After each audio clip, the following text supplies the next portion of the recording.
you all must have heard I'm a real nerd. People say I'm a fool, but they never got the news that I'm a wild one. Oh yeah, I'm a wild one. You better turn it up, better keep the channel down, cause you're watching Vilemike and his real wild child. Oh yeah, I'm a wild one. You better turn it up, better keep the channel down, cause you're watching Vilemike and his real wild child.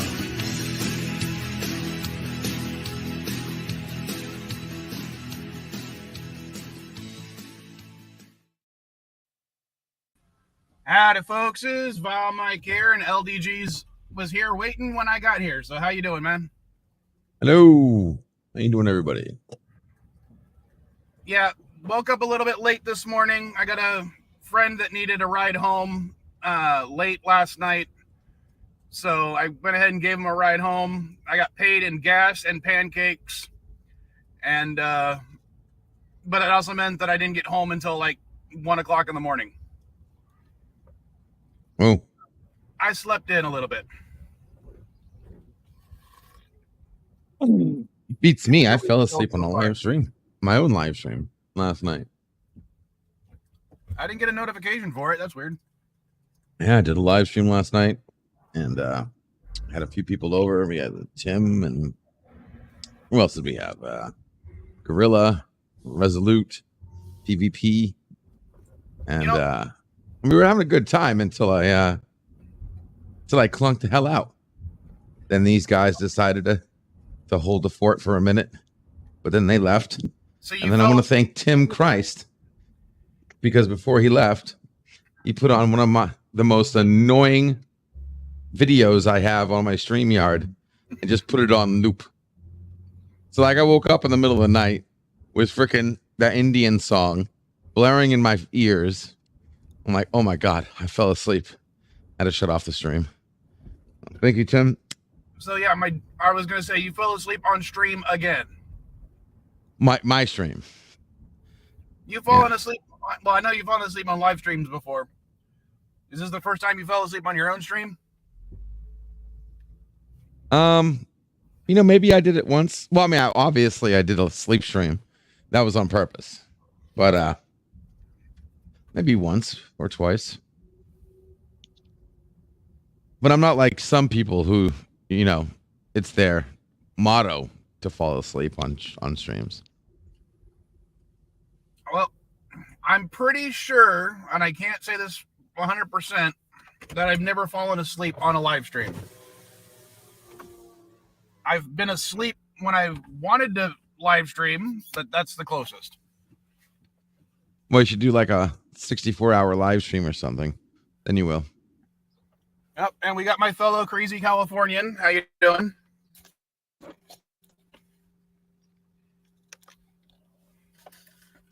Is that who? You're muted. Okay, I don't know what's going on, but everything sounds all staticky and roboty. Not on my end. Does it sound like that on YouTube? No, LDG sounds all staticky and roboty. Do I? It does. Both of you guys. Hang on. Yeah, it's on you. And Jordan says that you're lucky I forgot about tennis balls until after the stream, or else that would have been on loop. 1 second, guys. I got somebody coming to my front door here. Be right back. I'm shocked. I would have imagined it would be someone coming in your back door. Be right back.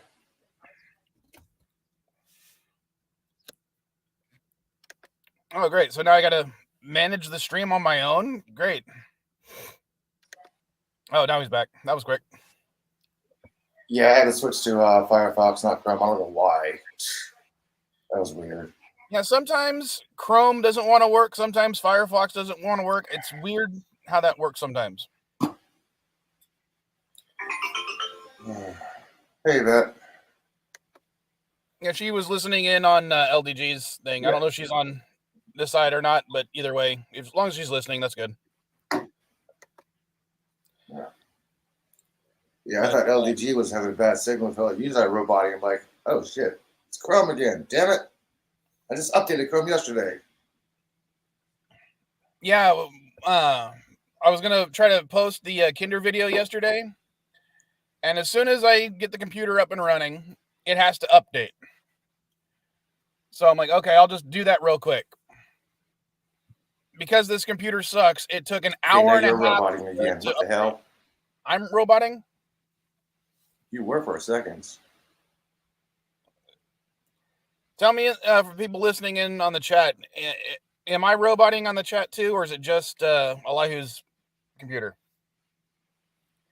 I think it's just me.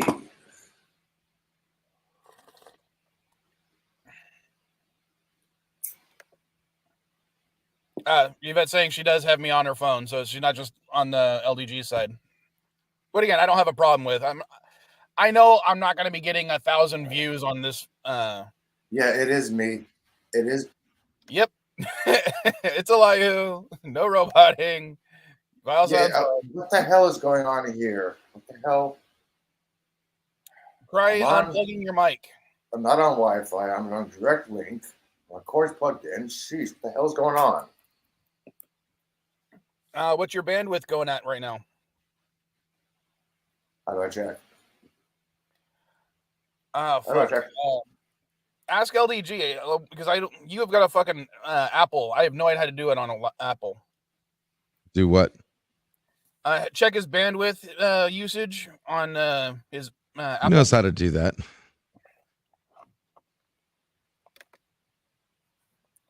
No, Speedtest.net. Ping UT. You're not saying ping UT.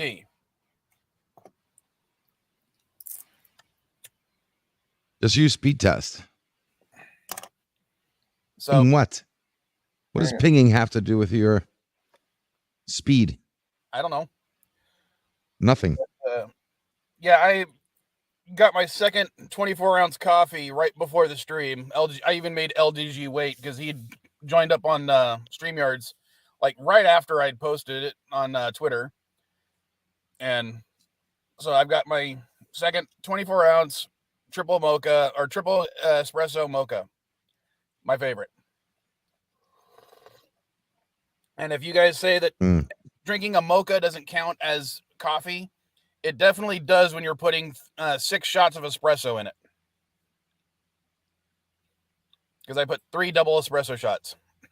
Just asking for death. Oh, yeah. I probably had enough caffeine by the time this stream ends that would kill most small dogs. Yeah. 293.7 Mbps download, 22.3 megabytes per second upload. Latency is 4 milliseconds. Connection very fast. Why am I still getting strategies? Robots. It could That's also because be if it's not your bandwidth, then that means your device is overloaded. Your processor can't keep up with the data. Did you turn off your other apps? I have nothing else running except for Chrome and Firefox. Did you reboot? Why would I want to reboot? You should always reboot. I did that yesterday when I updated my computer. Yesterday is not today. Yesterday's 11:30 last night. Yes, so yesterday. So why would I want to reboot my computer when I left my computer on? Because you should always after it? reboot when you have a shit Mac before you go I live. reboot my computer after I updated it. Why would I want to reboot it again? Because that's the way it works. I agree with Yvette on that one, on this comment.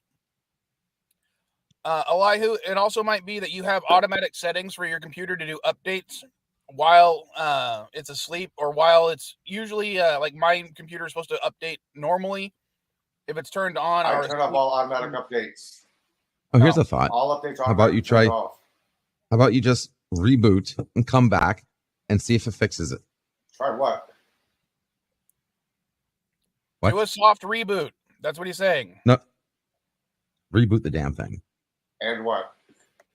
Then try and come again. Back.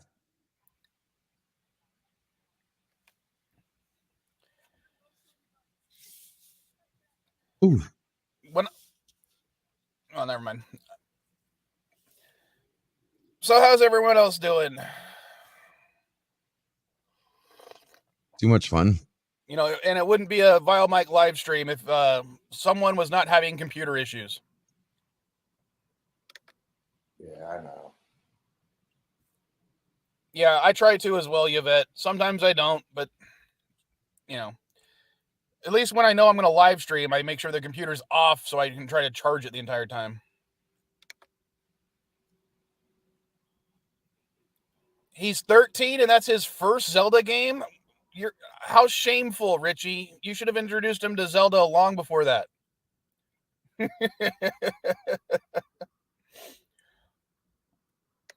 I think Caddy's first Zelda game was, first one I bought specifically for her, I think, was a copy of Ocarina of Time on her 64 when she was, oh God, I can't. No, you know what? No, I take it back. It wasn't that because that was later. I got her Phantom Hourglass after she watched me play Wind Waker on GameCube. So that was the first one she got. And I think I bought that one like within 6 months of it coming out. Sorry, going to the Google Mobile real quick. Okay, that one was released June 23rd, 2007. Or that was in Japan. How about the US release date? Come on. October. So yeah, probably that Christmas is when I got it for her. So she was 4 years old.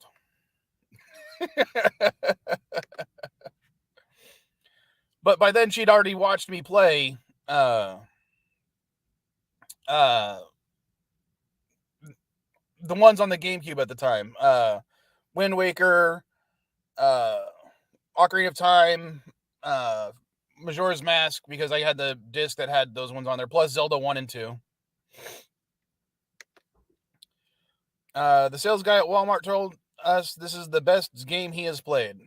Well, he's entitled to his opinion. I know Rock Solid is probably going to complain and bitch about it because he didn't like the last one. But the funniest thing about that is I haven't played Breath of the Wild at all, and I still defend it because it's Caddy's favorite one. And Elihu's back. Test your mic, Elihu. See if everything's working.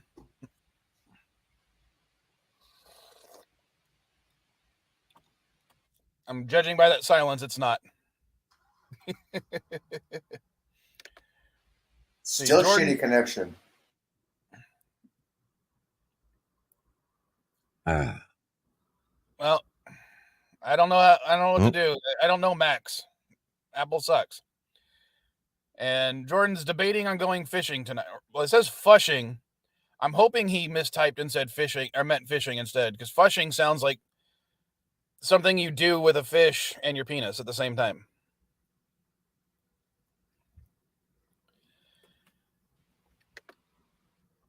But fun story from yesterday.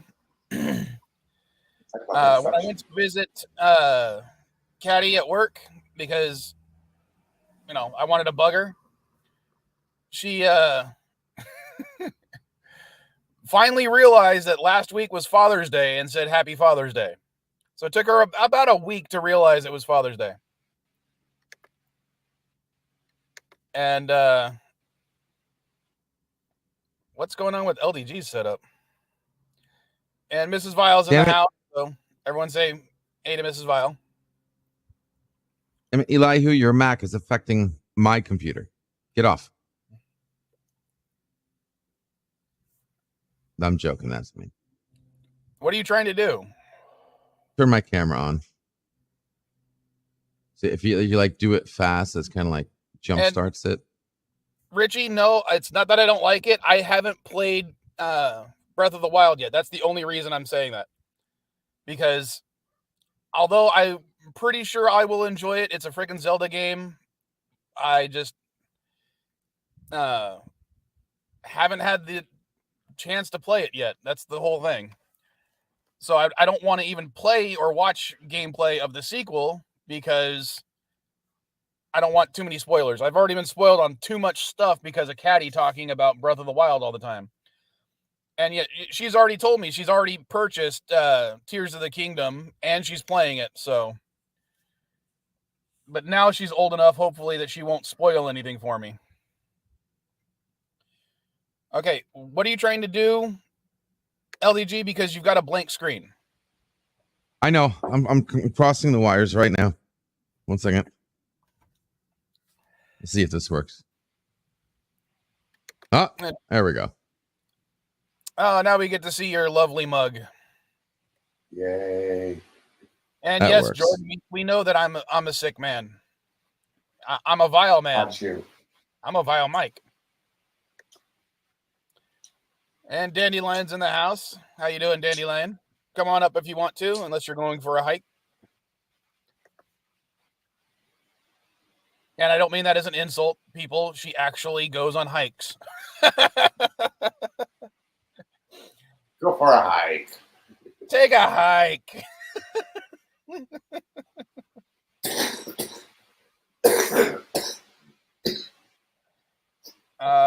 I had a very busy week. I ended up working for a short time yesterday. So 6 days working this week. I have not had a chance to see Picard season 2, episode 2 yet. So no one tell me anything. Wait, I thought you said you watched Picard season 3 already. I'm sorry. Strange New Worlds. Sorry. You mean Strange New Worlds? Yeah, I haven't watched episode 2 either yet. And how you doing, Dandelion? Not too bad. Not too bad. How about yourselves? I like just arrived, so I have no idea what you've been talking about. Oh, just basically small chat, trying to, fill up the void of silence. Excellent. Uncomfortable silence, my favorite sort. I literally didn't wake up until 7:30 because a friend of mine needed a ride home from work last night. Right. His car's in the shop, and because he spent all his money or needed to save his money for car repairs, couldn't call an Uber. So he was like, "Hey, can you give me a ride home?" And I'm like, "Sure." But his job ended up asking him to stay extra late. And I ended up not getting home until like 1 o'clock or 2 o'clock in the morning. But I got paid in pancakes, and a little bit of gas money. Yeah, I'm in the middle of making breakfast myself, but my pancake is in the oven. I do like a pancake puff, which is you just do, two eggs? Pancake puffs? Those are good. Yeah, like a half a cup of milk, half a cup of We have an flour, Illinoiser. 2 eggs, and then you heat up your cast iron in the oven, put some oil in it, and then you just pour the batter all in, and then just stick it in at 400 degrees for 20 minutes, and then it's delicious. I'll take your words for it. I don't know about that Canadian cooking. Okay. You gotta have maple syrup for pancakes. They do have maple syrup. Wow, we got a full panel. I just want to say something here. Canada, I need you guys to calm down. We're supposed to be the angry people down here. You're supposed to be the more mature big brother type. Maple syrup. Yeah, right. Look at the size of that jar of maple syrup. That's how you do it. Yeah, my roommates actually have a couple of jars of genuine. Yeah, Canadian my connection's fucked up again. What the hell? Oh, that's the same comment. I thought it was a different thing. I'm sorry, what are people in Canada not calming down about right now? I don't know. I just keep getting news that you're all angry up there about something. Are we? I don't know. I mean, I expect it from the French Canadians. I didn't think anyone was any more upset than usual. Uh, Well, it's probably because only Canadians can start super forest fires that spread to the U.S. Well, that's not entirely true. Sometimes they start in the U.S. and spread to Canada. True. yeah, usually from You know, California. there isn't actually anything at the border, so I mean, I'm I honest- drove along the border the other day, and it was like the other side of the street was the United States. There was like the street I was driving on, and then there was like a little hedgerow of like, grasses and a couple of like sparse trees. And then there was another road, and that road was in the United States. And it was like, what do you call it? 10 feet away. So there's not really a, So we're not building a wall between us and Canada yet. no, I don't think Well, so. Could you see a point to that? with the fires, I'm honestly surprised we don't have some people in this state saying that all these illegal fires coming in from Canada, stealing our home. You're not my California can't talk about that, man, because how much pollution did you send all over the world sometimes? I lived there for 7 years. I know those wildfires. Hey, I got no defense on that one. Yeah. Yeah. That is one thing that I've always not liked about our forest management system here. I mean, granted, some of the fires, actually, I'd say about half the fires start on federally owned land because a good chunk of California is owned by the federal government. Yep, that's true. Not as much as Nevada or Arizona, but a good chunk. Yep, that is true. I mean, there's no way around that. Again, I'd say at least half those big forest fires do start on California-owned land, and management could be done a lot better on both federally and state for this state, as well as like every fucking state in the union at this point. Your water management could be a little bit better. Don't get me started. Do you have any idea how pissed I am about the way that we haven't done anything because federal regulations? And I'm a liberal, and I'm against all these regulations about desalinization plants. So is Bill Maher, and even he's sick of California's some of the bullshit. Bill Maher is like he's kind of become a right-wing lefty, if that makes sense. I would disagree with that. I think he's just always been who he is. I mean, he still seems like the same Bill Maher I remember from the 2000s and the 90s. He doesn't really seem like he's any different. To me, he's changed a little bit, but Bill I want to go back to Bill Jordan's Maher is comment what here. sorry, Bill Maher is what he's- Jon Stewart would be if he was without caffeine. At least No. Jon Stewart could bring in ratings, and he was funny. Well, Bill Maher still, has a show and everything. I mean, I'm not going to give him shit for that. And he's willing to entertain ideas from both sides, which is always a bonus. But he's also kind of a prick. Oh yeah, And I don't mean that in a good way. Like I'm a prick. I mean, he's a prick who's like, even if you say something that completely dismantles his position, he won't accept it. And that's one of the issues I have with him. I think it's something to do with the fact that I think, it's kind of like this. He's probably a little narcissistic. A little. Yeah, I know. I was being nice. That's like saying Trump is a little narcissistic. It's always funny when people say Trump is a narcissist. I'm like, yeah, no shit. Yeah. I'm like, tell me something I don't know. Yeah, but we've had that conversation before. We're not talking about politics today, are we? Because I'm just going to leave if we're talking about politics. Well, I did want to talk a little bit of politics based on this. About politics at all.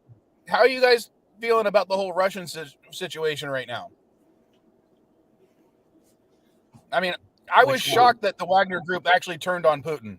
I wasn't. There's been loads of articles about how disgruntled the leader was with how they were being used and treated, and just the whole But didn't they just sell out?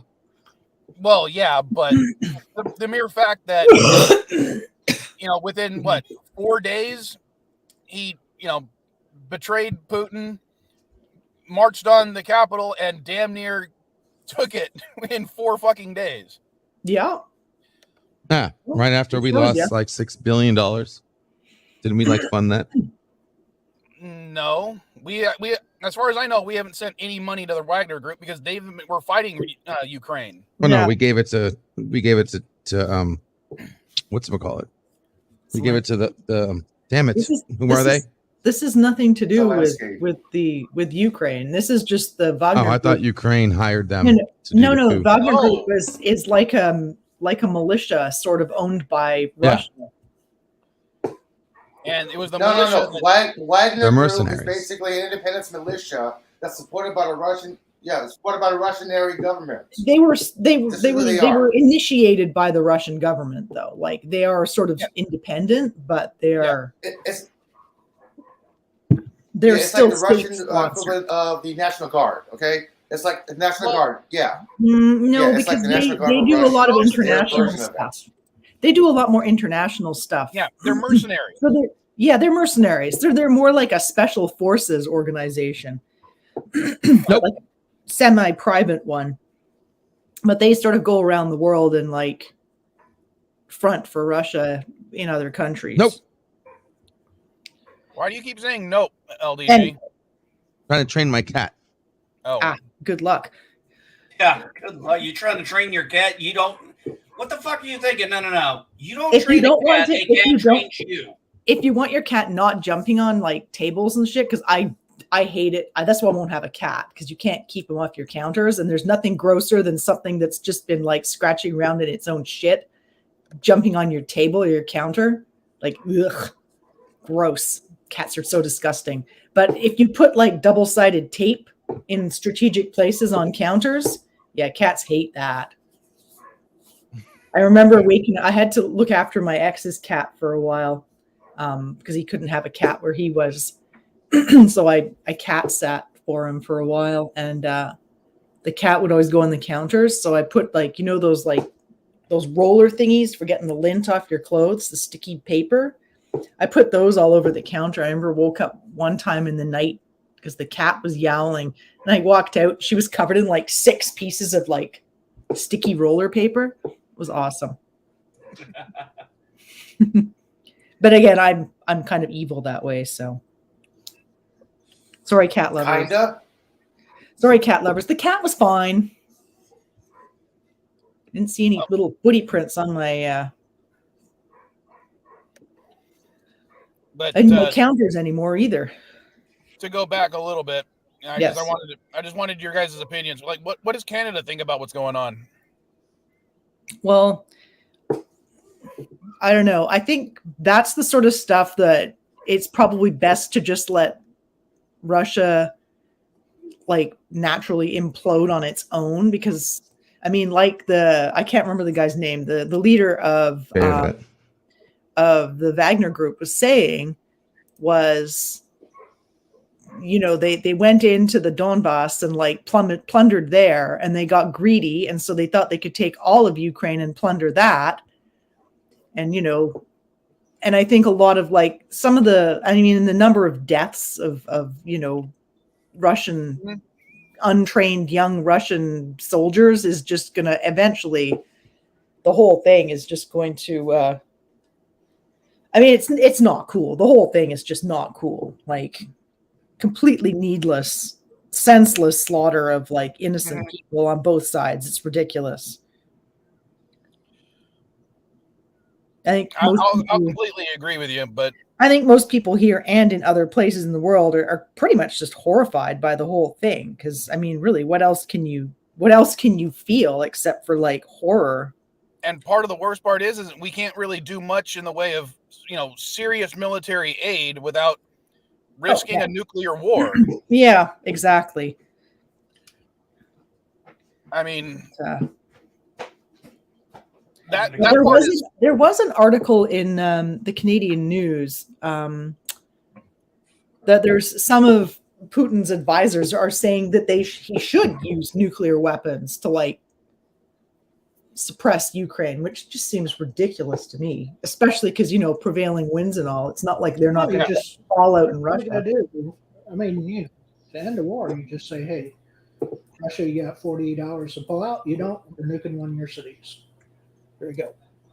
Boom. 48 hours to pull out. But how are they going to? What are they? Who's pulling out? It's not like Ukraine is in Russia. This is like Russians in Ukraine. Yeah. They started a who are you thinking of bombing? Like, do you think Russia should bomb Ukraine? Is that what you're saying? No, I'm saying we should bomb Russia. No, we should not bomb Russia. That's a terrible idea. I really wouldn't want that because one of the major targets that Russia has for their nuclear arsenal is San Diego. I don't want a nuclear war. Well, and the other thing is that all of the nuclear warheads have to go from the U.S. to Russia across Canada, where I live. You gotta be tough with these people, man. You can't be. Yep, but I don't think that like bombing Russia is necessarily the solution to the problem. Well, that's where obviously you're not military. Well, there's military mind and then there's scientific mind, and my scientific mind knows what nuclear weapons can do. Mm-hmm. And That's my not good for military mind everybody. says, yeah, my military mind says this. You do it, somebody else is going to do it. We all know the cycle. It's called MAD for a reason, mutually assured destruction. Mm-hmm. There's a reason why they came up with that. That's a perfect ending. Yeah, can we talk about something else now? Yeah, that was a bit depressing. Sorry, Mike. I mean, it's going to happen anyway. And you know what? The one funniest way part or about another. one of my favorite video If game it's not series Russia, of all time is Fallout. It's going to be the black hole we're sinking into. Well, this kind of shocked me. This surprised me this week. I watched 2 pilots of other shows. I watched the second episode of a show that's on Paramount. And when I'm sitting here thinking the best show I watched out of all of that was actually Strange New Worlds, and I actually enjoyed it, there's something fucking going on in this universe that is really fucked up. Well, Yeah, so 2 episodes, no new worlds. I didn't like Strange New Worlds is basically Strange New Worlds. Strange At least New episode Worlds. 1. Yeah, Sorry for Strange interrupting you, New Worlds is now basically setting up con versus con, if you ask me. Yeah, I was wondering if that is something that is going to happen. But I've It's said gonna- this. it's and gonna I've told happen. people, I've told people this. I said, look, if I enjoy it, great. I just view it as a separate universe. I see 3 universes in Star Trek. The Star Trek I grew up with from 66 to 05, the JJ ones, and then whatever the fuck you want to call this. Oh, you know, one of the things I want to do is like a timeline video of all the timelines that I say exist in my head canon for Star Trek. Because I'll even show you guys. I'm reading the Star Trek Coda series. I don't know if you guys can see that. Oh, nice. Mm-hmm. Okay. This is the end of the pocketbooks, or it's basically the end of the books for Star Trek. The books that have been going on for the last 20 years. This is their swan song. They're ending the universe, literally. And so all the storylines that have taken place since basically the end of Next Generation, even though they incorporate aspects of the movies, the TV shows, and everything, over. And I'm almost done with this book. See, that was one thing about Into Darkness that really bothered me, because it was like, I looked at it, I'm like, that is not a Dreadnought class. Which was from, when we first saw a Dreadnought class starship in Star Trek, was actually, I believe, in one of those pocketbooks. It was actually one of my favorites to read back when I was younger, but it was a Dreadnought class ship. Well, if you're talking about Joseph Franz, or shit, what was his name? Dude, you're asking the wrong guy. His designs for the original series, including the original Enterprise, his Dreadnought class was a 3 nacelled ship that was very similar to the Connie. All right. Yes, it was. And it I'm was going in to go the eat my technical. pancake. All right. All right. If you want to come back up, just come on back up. Oh, I'll just hang here. I'm just going to mute myself while I'm like chopping and chewing, because nobody wants to hear that. But yeah, it was basically, it looked like a Constitution class ship with a 3rd nacelle. And I remember, because I used to have the technical manuals I used to have all those technical manuals back in the day, which I wish I still fucking had. Yeah, in fact, I literally was doing a search just to, doing the Google Mobile. One of the first things to show up when I did TOS Dreadnought Starship is Trek Yards episode 11. They review it. Oh, really? So that was one of the first things that Foley and Samuel did. Oh, that's interesting. But yeah, I tried to watch. I do. Yeah, I tried to watch that Secret Invasions, Mike. Did you watch that? Did anybody watch that? Secret Invasion. Oh, on Marvel? No, I haven't bothered yet. Oh, Jesus Christ. Well, spoiler, you're getting Jake Fury. I don't know what that means. When The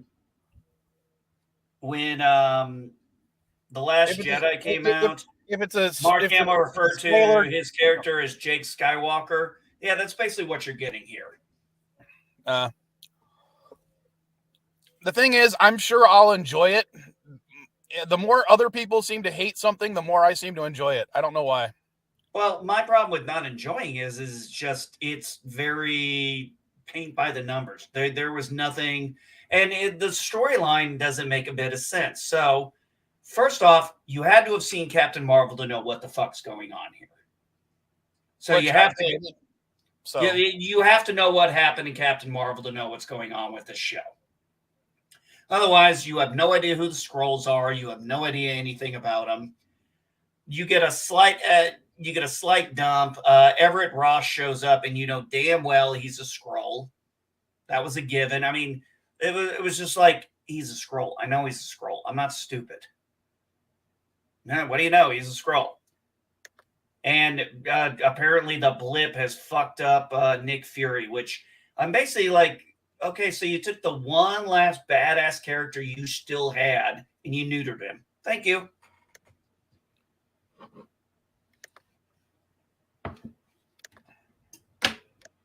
Sorry. I finally found a picture I can show. There we go. That's what we were talking about if you guys didn't know.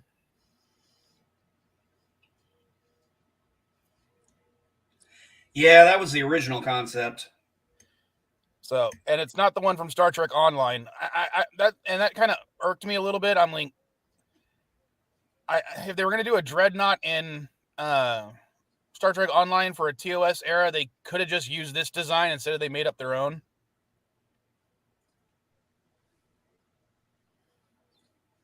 But I did not know that. Yeah, they made a 4 nacelled version where the nacelles are like, basically they're touching each other. Sorry. Okay, yeah. Might want to rethink that one next time.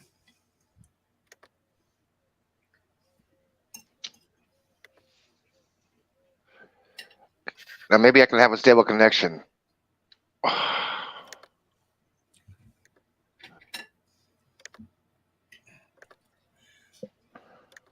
Well, I watched that first episode of Fubar with Arnold Schwarzenegger in it, and oh my, holy hell. I like that. Oh shit. Oh shit. Oh shit. Oh shit. This is not a great picture of it, but that's the one they have in Star Trek Online. See how the 2 nacelles on each side are literally just stacked on top of each other? Yeah, they're saying Fubar is the #1 streaming show right now. Well, if it is, I don't know what the hell everybody's enjoying about it because Arnie doesn't have it anymore. Episode 2 and 3, dude. Huh? Episode 2 and 3 is when it really picks off.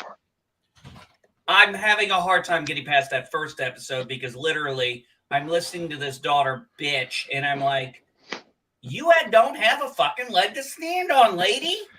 That's why I said episode 2 and 3 is when it picks up. Because her reasonings for being pissed off at her dad are kind of bullshit.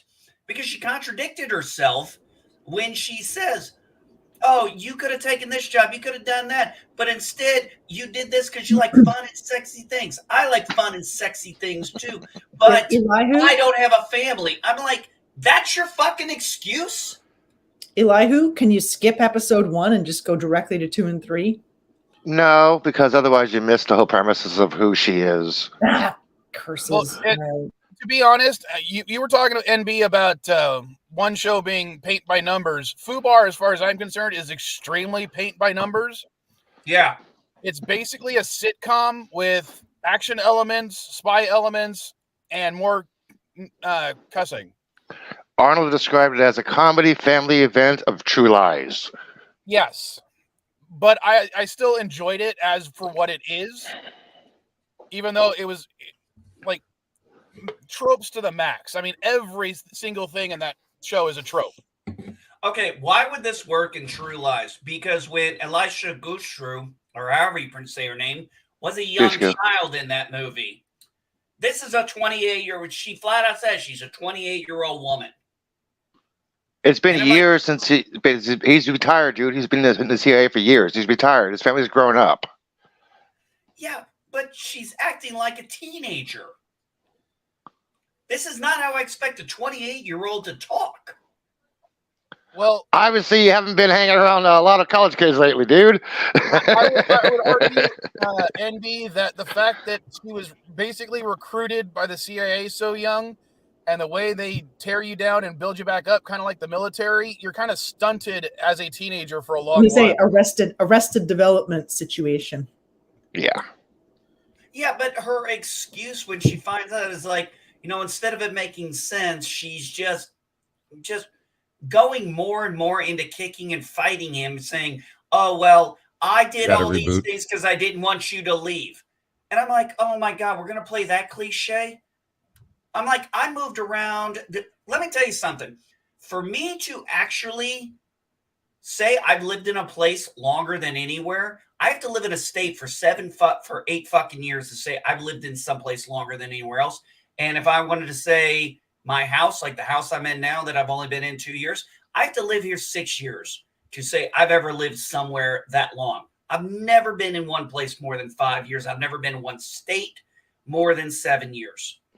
So I really don't know what this bitch is bitching about. Your dad was gone. Big fucking deal. My parents were gone for a lot of different things. So I don't like this whiny, bitchy, oh, dad wasn't around, so I tried too hard bullshit.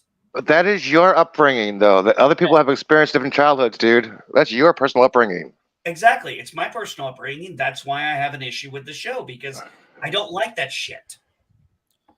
And that's, it's a valid opinion, even if, like, as far as I'm concerned, the reason that she and her father are arguing the entire time is because they're the same fucking person in just in different bodies. Yeah. I run into the same problem with my daughters too. My oldest daughter will say something and I will literally be like, that was just like me at this age. And then you got my 12-year-old daughter who is 100% matter of fact. I'll say it's 9:15. She'll say, no, Dad, it's 9:13. And I'm like, fuck. I got no one to blame for that shit but myself. You know what's really funny, NB? Is when your daughter starts dating someone that's just like you. Caddy hates it every time I point out to her how much her boyfriend is basically a combination of both her parents. Kids hate that. You know why kids do that. So that's a funny thing I've noticed too. I've seen a lot of news about kids don't always realize that. Kids I dated a guy way like my dad when I was in university. I didn't realize how much he was like my dad until years later. Well, it's the same thing with guys too. We'll date a girl just to piss off her dad. No, I didn't date people to piss off my parents. I dated people to piss off my grandparents. No, I dated people to piss off my dad because he hated every woman I ever dated. My mom couldn't have cared less. I didn't care about my parents' opinion. I dated somebody because I wanted to date them. Yeah, that's kind of what I yeah too. Yeah, I didn't care about the parents. No, the whole thing was I dated them because I wanted to. Pissing them off was just the bonus. I didn't care about that. I want to date somebody. I date somebody. I didn't care about the parents. Besides, by the time I was dating, I lived like an hour away from my family anyway, so they never really. Really, I moved out of my home at 17. Man, I moved out of my home at 17 when my dad said, live under my rules or get the fuck out. So I walked out that night, went to my girlfriend's house, went back the next day, used the geese, snuck in, got my books for school, went to school, came back after school. My buddies and me cleared out my room, and I went over to my girlfriend's house. Yeah, there was a short time when I was in high school where I was actually living in my truck while still going to high school because my mom kicked me out. Well, my dad didn't actually kick me out. He just gave me an ultimatum, and I was kind of like, okay, I cannot go live at my grandma's house because that'll cause family problems, and I didn't want to do that. I couldn't stay at my best friend's house because that would have caused some problems. So I was like, well, my dad already doesn't like my girlfriend, so I might as well move in with her since she's got her own place since she got out of foster care. Yes, that was my mindset. Remember, I was 17 fucking years old. Well, no, my brother had some mental health issues because he's crazy. And we got into a huge fight where one of the things he ended up doing was stabbing me in the back with a pocket knife. So I'm not the only one who's been stabbed on this. So I literally beat the shit out of him. And my mom was like, all she saw was me beating up on her baby. She didn't see the fact that he had stabbed me. And she told me to get out of the house. And she didn't expect that. She expected me to come back eventually, but I ended up sleeping in my truck for a week. And then I moved in with my dad. Well, I actually moved into my dad and stepmom's guest house. Yeah, I got stabbed once by my ex-wife. That was fun. Not really. Basically, almost every time I've been stabbed or shot, it's been by family. Well, I've never been shot, but I have been stabbed. I prefer not to be shot. Why do people tend to use the word? They literally mean the opposite. What do you mean? You didn't literally beat the shit out of him. Like, no, did you literally, like, you sat there and some shit came out of him so hard that you were beating him? Yes, he lost control of his bowels and his bladder. Seriously? What do you think the term beating the shit out of someone? Oh, you should have included that then. You don't understand. He did. He said he beat the shit out of him. I beat the shit out of him. I broke his nose. I broke one of his fingers, two of his ribs, and he had literally lost control of his bowels. Don't you think that's a bit much? Bladder, pissed and shit himself. How bad was he only stabbed you? How bad was this? How bad was the stabbing? How bad was the stabbing? A 2-inch blade into a 2-inch blade into my back, kind of does. Right next to my spine. Okay, but what actually happened though? Like, did you have to go in for? Did you lose feeling in your leg? Did you? No. Did it cure your sciatica? What happened? Trying to rationalize this? Oh God! Don't try to play my game, NB, or else you're just gonna go crazy. I'm talking to Vile. Play your game because I know your game. No, it's not. I didn't ask you for a quarter. I asked for Vilemike's quarter. I didn't. I'm sorry. I don't recall asking your opinion either. That's a safety. Oh, anyway, Vile. What happened after? What happened after you got stabbed? I'm the other guy who's been fucking stabbed. You want to try to rationalize it? I've stabbed myself accidentally on several occasions. I was yelling at my ex-wife. She was yelling at me. She grabbed a fucking knife and stabbed me in the arm because I put my arm up to defend myself because she was going for my fucking chest. You want to argue that with me? No, the whole thing started because my brother was on lithium medication, and anyone who knows anything about chemistry or psychopharmacology, lithium is a drug that you give psychotics. It's also a drug you give people with bipolar disorder, which is what my ex-wife had. Yeah. Well, he, after school, he was supposed to take one of his doses, and it was my job to make sure he took it. The problem is, he didn't like listening to his big brother. So he was refusing to take his medication, and he,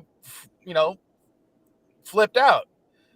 Yep, I know exactly what you're talking about, Mike. So I can almost see it.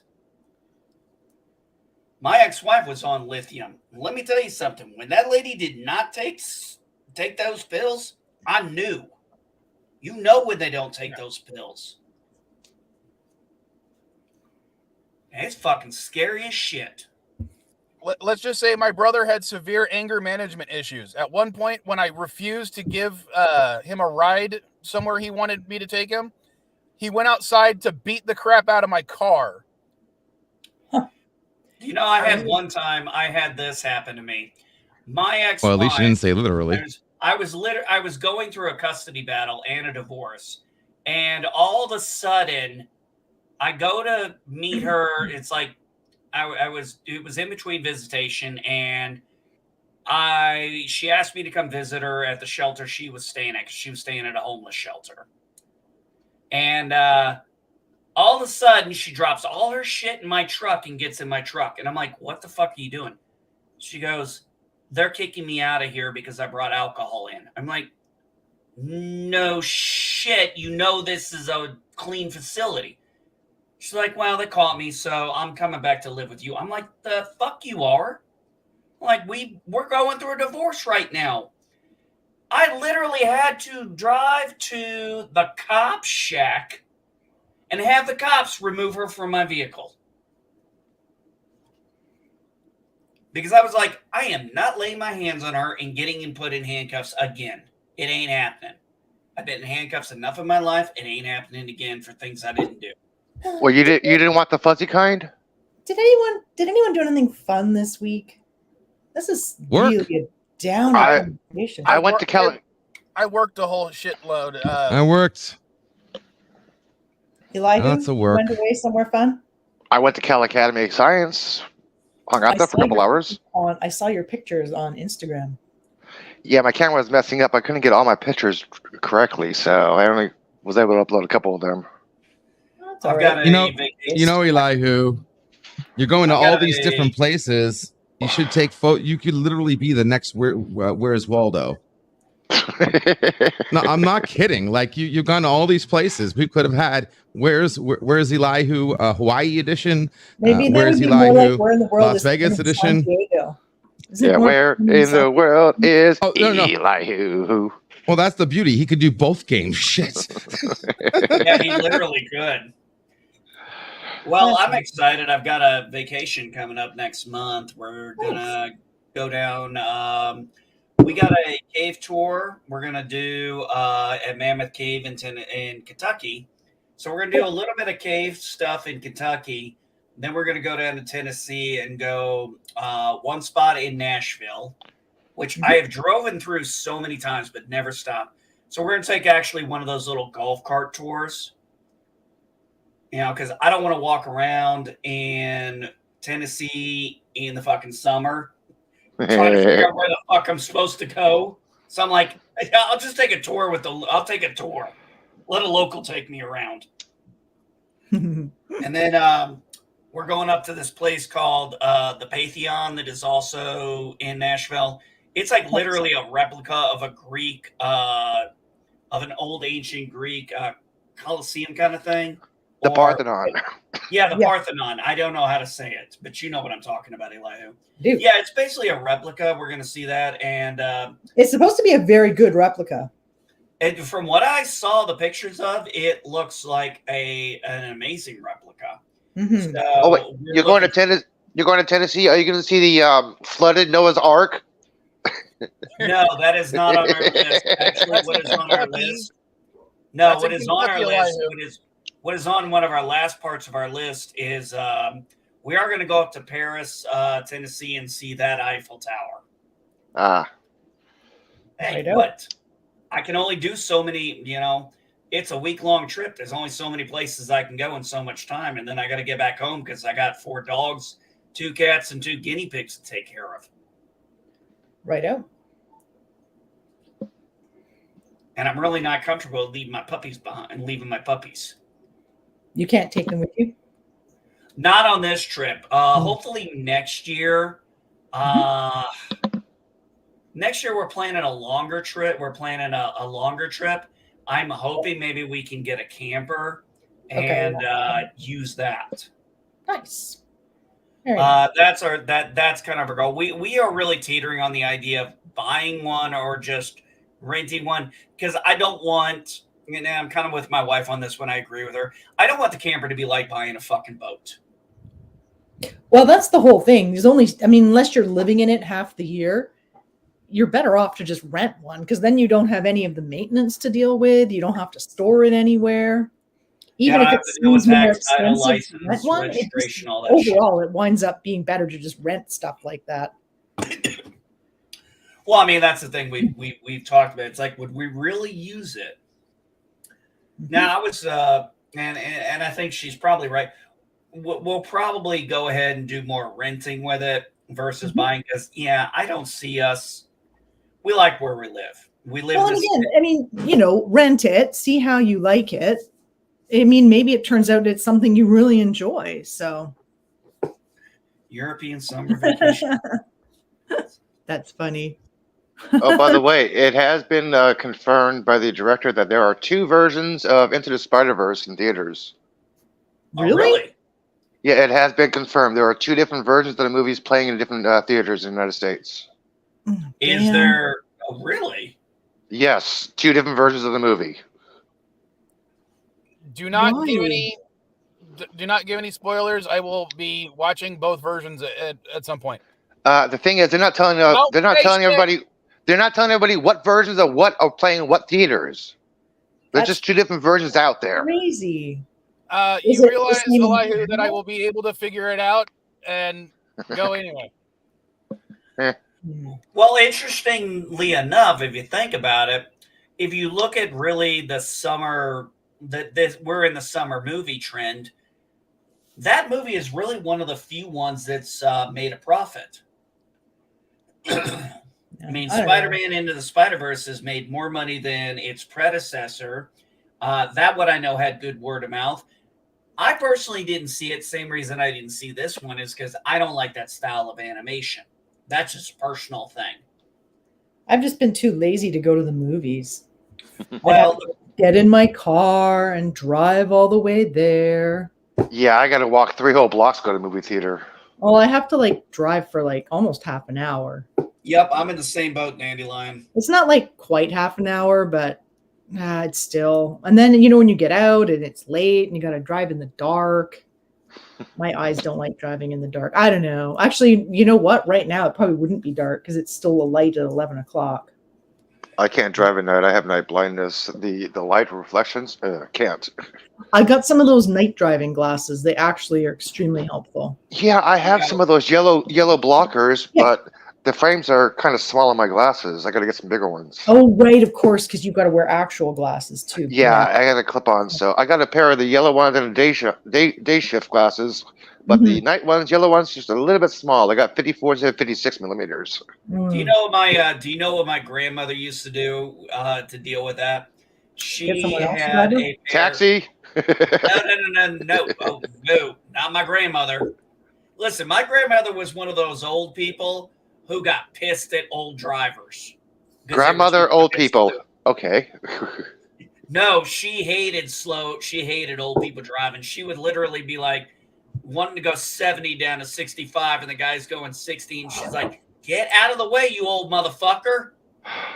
Because she always assumed it was some old person. She would literally say, "These fuckers are making me look bad."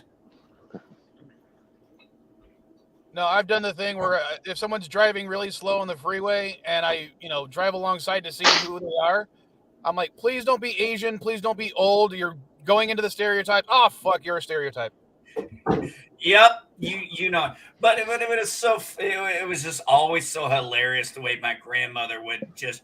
She knew the stereotype of old people and she hated it and she wanted nothing to do with it. Because trust me, that woman never drove below the speed limit. Okay, tell us what you did for night driving. That was where we started. I'm interested to hear. Night driving. I can barely drive at night. We have no lights around here, and I have piss poor depth perception. Oh, I would love to drive around with no lights. How did your grandmother deal with it? You said she had a way of dealing with it. Oh, what she did was. Yes.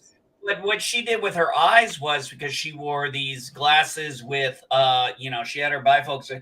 She actually grabbed a pair of her husband, my grandfather's safety glasses, and she would literally have her glasses on and have those safety sunglasses on top of it to drive around in. And I swear to God, every time she put them on, I was thinking, did my grandmother just turn into the Terminator? It was just so funny to watch her just kind of put those on and be like, Grandma looks really like a badass right now. It sounds like your grandmother was a badass. Oh, my grandmother was a badass. My grandmother slapped me 3 times in my life. Once when I was 5, once when I was 9, and once when I was 22. I remember all 3 of them, and I remember exactly why I got them, and I know damn well I deserved all 3 of them. My grandmother one time, this is back in '89. I remember this because the Batman movie had come out, and I was buying a Batman toy. I even remember it was the Batman that you could take the mask and the cape off and he looked like Bruce Wayne. I'll be right back. I got a Geloja. Okay. So I bought this thing, but here's the thing. I had nothing but change. But I was so excited that I had, money to pay for it myself that I start laying this change out, and the lady at the counter, not realizing the lady behind me is my grandmother, literally told me, go over to that counter over there and count that. I ain't got time for it. My grandmother, without missing a beat, went like, no, you will fucking count that. That's your goddamn job, and don't you dare talk to my grandson like that again. Nice. And what I did, oh my God, you should have saw that lady count that money. She counted that money fast like crazy. And my grandmother told me in the car, she goes, yeah, the guy tapped me on the shoulder from behind me. He goes, good job. The closest similar story I have to that was I was saving my money up for weeks, trying, my allowance and doing extra chores and stuff to buy the last 2 Constructicons so I could build Devastator. Oh, nice. And my dad was like, okay, wash the car and I'll take you to wherever. And I think we ended up going to Walmart, Target, Toys R Us, trying to find the last 2 that I didn't have already. And I had, the $20 saved up to get them because they'd raise the prices again. And, I'm about to present the person with all my money that I had saved up. And my dad just goes, don't worry, I got it for you. And he ended up buying them for me. No, that's nice. It was like, I'd saved up, it was nothing but dimes, quarters, and dollar bills. Yeah. My mom always used to get mad when I'd be saving up for something and then my dad would just buy the thing. Because it's like, well, then she doesn't learn about saving up the money. And I'm like, no, I still saved up the money. Yeah, that was an interesting. Yeah, that's been interesting. That's one of the things I wish in America, especially when kids get to high school, there needs to be a course called real world math. I am totally supportive of basic algebra, geometry. And if you want to go further into like trig and calculus, because you want to do jobs like those, absolutely go for it. But most people, our jobs are going to be basically basic algebra, some basic geometry, but real world math is really what we need to know about, We did that. We did that in economics class. You don't have like an economics class? We don't have economics classes that are, well, at least when I was in, we don't really have economics classes as an elective.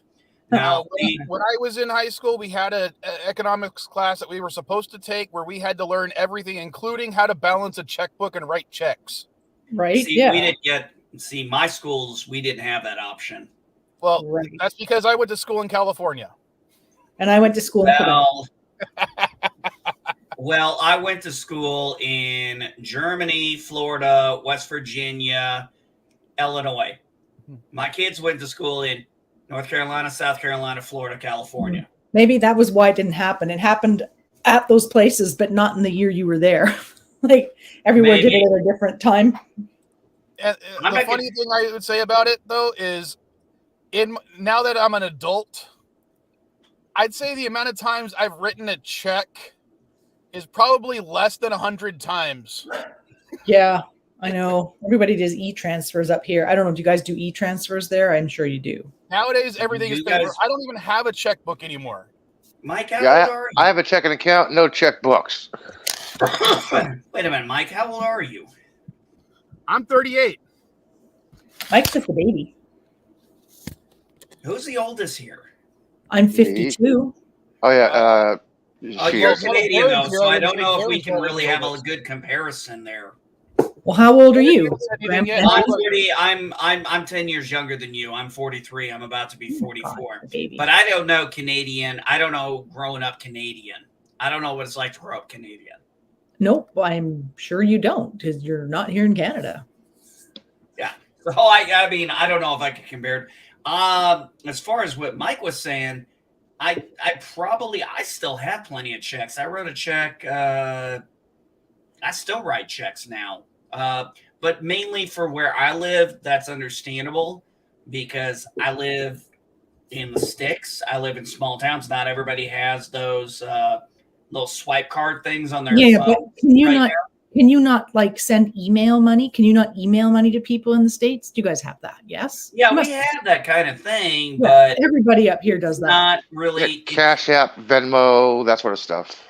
Yeah, Okay, I no, don't really. you can just use your bank account and you can email money to somebody else. through their Yeah, email. Venmo or what's it? Oh, no. It's just directly through the bank. It's not Venmo or anything. It's just e-transfers. Normally I for can do that, I Oh can yeah, do B of A. that. B of A does that. Yeah, B of A can do that. Yeah. I'm used to using cashier's checks for that stuff. You know, like for example, I had an issue with my bank, and they didn't like the fact that I sent a check the way I did. It had to be a cashier's check. I'm like, fine, whatever. So I had to call the bank and do a cashier's check. But as far as paying people through those cash apps and stuff, I've seen that with individuals, but when it comes to like companies and stuff, the people I've had to use to work on my house, work on my yard, anything like that, that's all been checks. Mm. Everybody, we still have a lot of checks we use through here, and people don't use. I mean, because you got to remember, you got to sign up for these damn cash apps and things like that. Not everybody wants That's to the whole use thing with the e-transfers. You don't. It's just like a feature of your bank It's something account. your bank offers. Yeah, it's just something that's part of my bank, one of the banking that you know, we don't do checks up here anymore. Like I pay my rent via e-transfer. I just email money. Yeah, I do a lot of that too. I have all my I have most of my bills except for two that are automatically taken out of my bank account. Yeah, but it's not even that. You just go in and do you want to email money to someone? And I just put in you just set them up as a person, like with their email address and their name and stuff. And then you have unless they're set up, you can set it up so that money's automatically deposited when someone emails you money, or you have a code word that, like a secret word that they would have to, answer the secret question to like prove you're you kind of thing. Yeah, no, Most I've never people done have it. it set up so you don't have to do that, or you just have it set up so it's the same password every time. Because when I pay pay for my classes, I just do that, and it's the same. Yeah, like Zelle. Time. Kind of like Zelle, right? I don't know what that is. Yeah, I don't either. It's like Cash App. Yeah, and this isn't a cash app or any separate thing. You just do it from your bank account, like with your bank. Your bank does it to all the other Canadian banks.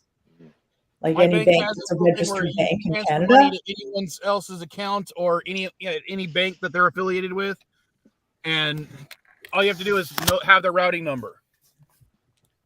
Yeah, I don't even need the routing number. It's just done through their email. And then the bank sends the person an email, and then they answer the email by saying what bank they want to deposit the money into. And then they enter the password, and then it just goes where they put it.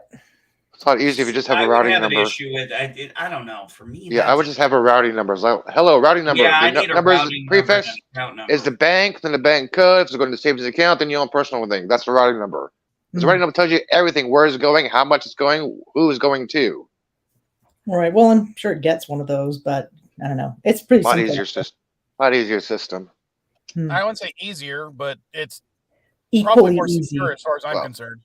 Well, you can, I don't know. I you can can't set it up say to be per person, like that you're on the system. You can set that up, but it doesn't cost anything to do it. So, I don't know. I'm just not comfortable. like, they don't charge me to send e-transfers. It's free. Yeah, same here.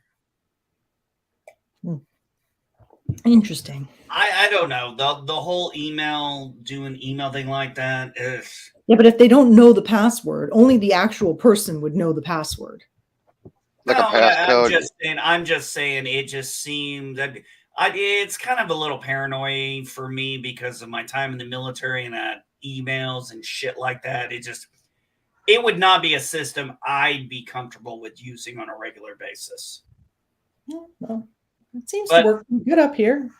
Well, maybe it does. I'm going to be the first one to admit. If you ever look at how trends work, I'm usually the guy at the tail end to get on board. I don't jump on bandwagons. We've been doing these for years in Canada. It's got to be 10 years we've been doing it. Hey, sorry guys. Client's calling. I'll be back. Well, technically 10 years would still be relatively new. Yeah, well, anyway, it's in pretty widespread use down here, or up here, I guess would be. Yeah, we're down here. You're up there. Mm-hmm. Well, let's face it, the hat is closer to the brain than the rest of the body. Anyway, I should probably get going. I got a million things I need to get done today. All right. Just remember, all of America looks up to Canada. Except Alaska. Beat you to it. Damn it. No, they're gonna. I was going to say, they give us side eye instead. Alaska can give us side eye. Yeah, Alaska has to turn to the right. Or the left. Take it back. The right. No geography, dude. Left is Russia. Depends on whether you're facing it or in it. Oh, yeah. So If you're staring up from Alaska, then Russia's to the right and Canada's to the left. But if you're looking down at a map, we got Alaska. That I really like that we're just using those directions as euphemisms for the actual cardinal directions. Because if I'm looking up, I'm looking up. Okay, I need a bowl. oh my God, everyone's being so freaking literal and testy today. That's it. Hello, Darren. You haven't even had a chance to say hello yet. Hi, Darren. I know. I tried to get him to say something and he didn't say anything. Hello. Because I was like, hey, Darren, how old are you? Because I think he speaks. I think Darren's younger than me as well. I just turned 50 last month. Yeah, see? Younger than me. Babies. All babies. Well, I don't know if 2 years difference makes me a baby. Probably not. I'll be honest with you. When you were a senior, I was a sophomore. Let's put it that way. I don't know what those words mean. High school. Oh, that's a high school lingo, yeah. Yeah, we don't really. Yeah, we don't use those up here. You don't go to high school in Canada, I know. No, we go to high school. We just don't use words like. Senior we use, but everybody else is just not. 10th grade, 11th grade, yeah. Yeah, 10th grade, 11th grade. So yeah, you don't have freshman, sophomore, junior, senior. No, we'll sometimes refer to like first year people as frosh or froshman, but other than that, no. What did you just say? Frosh. We call them frosh. Frosh. Yeah. Yeah, that was. Yeah, Gorilla. I am 52. I am indeed over 50. Froshmen? No, they're not called froshmen. They're just called frosh. Like. Yeah, mostly frosh. But yeah, we've called them froshmen before because it's silly. I don't get how you get frosh out of fresh. It's. How do you get lieutenant out of lieutenant? Come on. Well, if you look at the way it's spelled between you actually have it backwards, Elihu. Yeah, Elihu, if you actually look at how lieutenant is spelled and how lieutenant is spelled, you'll see it's different. There's no F in lieutenant. All right. Let's go ask Colonel Sanders. What? I said, let's go ask Colonel Sanders. Colonel Angus. All right, folks. I gotta go. I gotta clean the house today because it's been a while. And when I work out, I'm getting like little bits of dirt and dust on my yoga mat. So Oh. fun. I hate that. Dust. And I finally bought a vacuum cleaner last month. So And I bet it sucks. it does suck. Finally bought a I'm kind of vacuum mad at cleaner. myself. I bought a shop vac so I could try to vacuum out my car, Mm-hmm.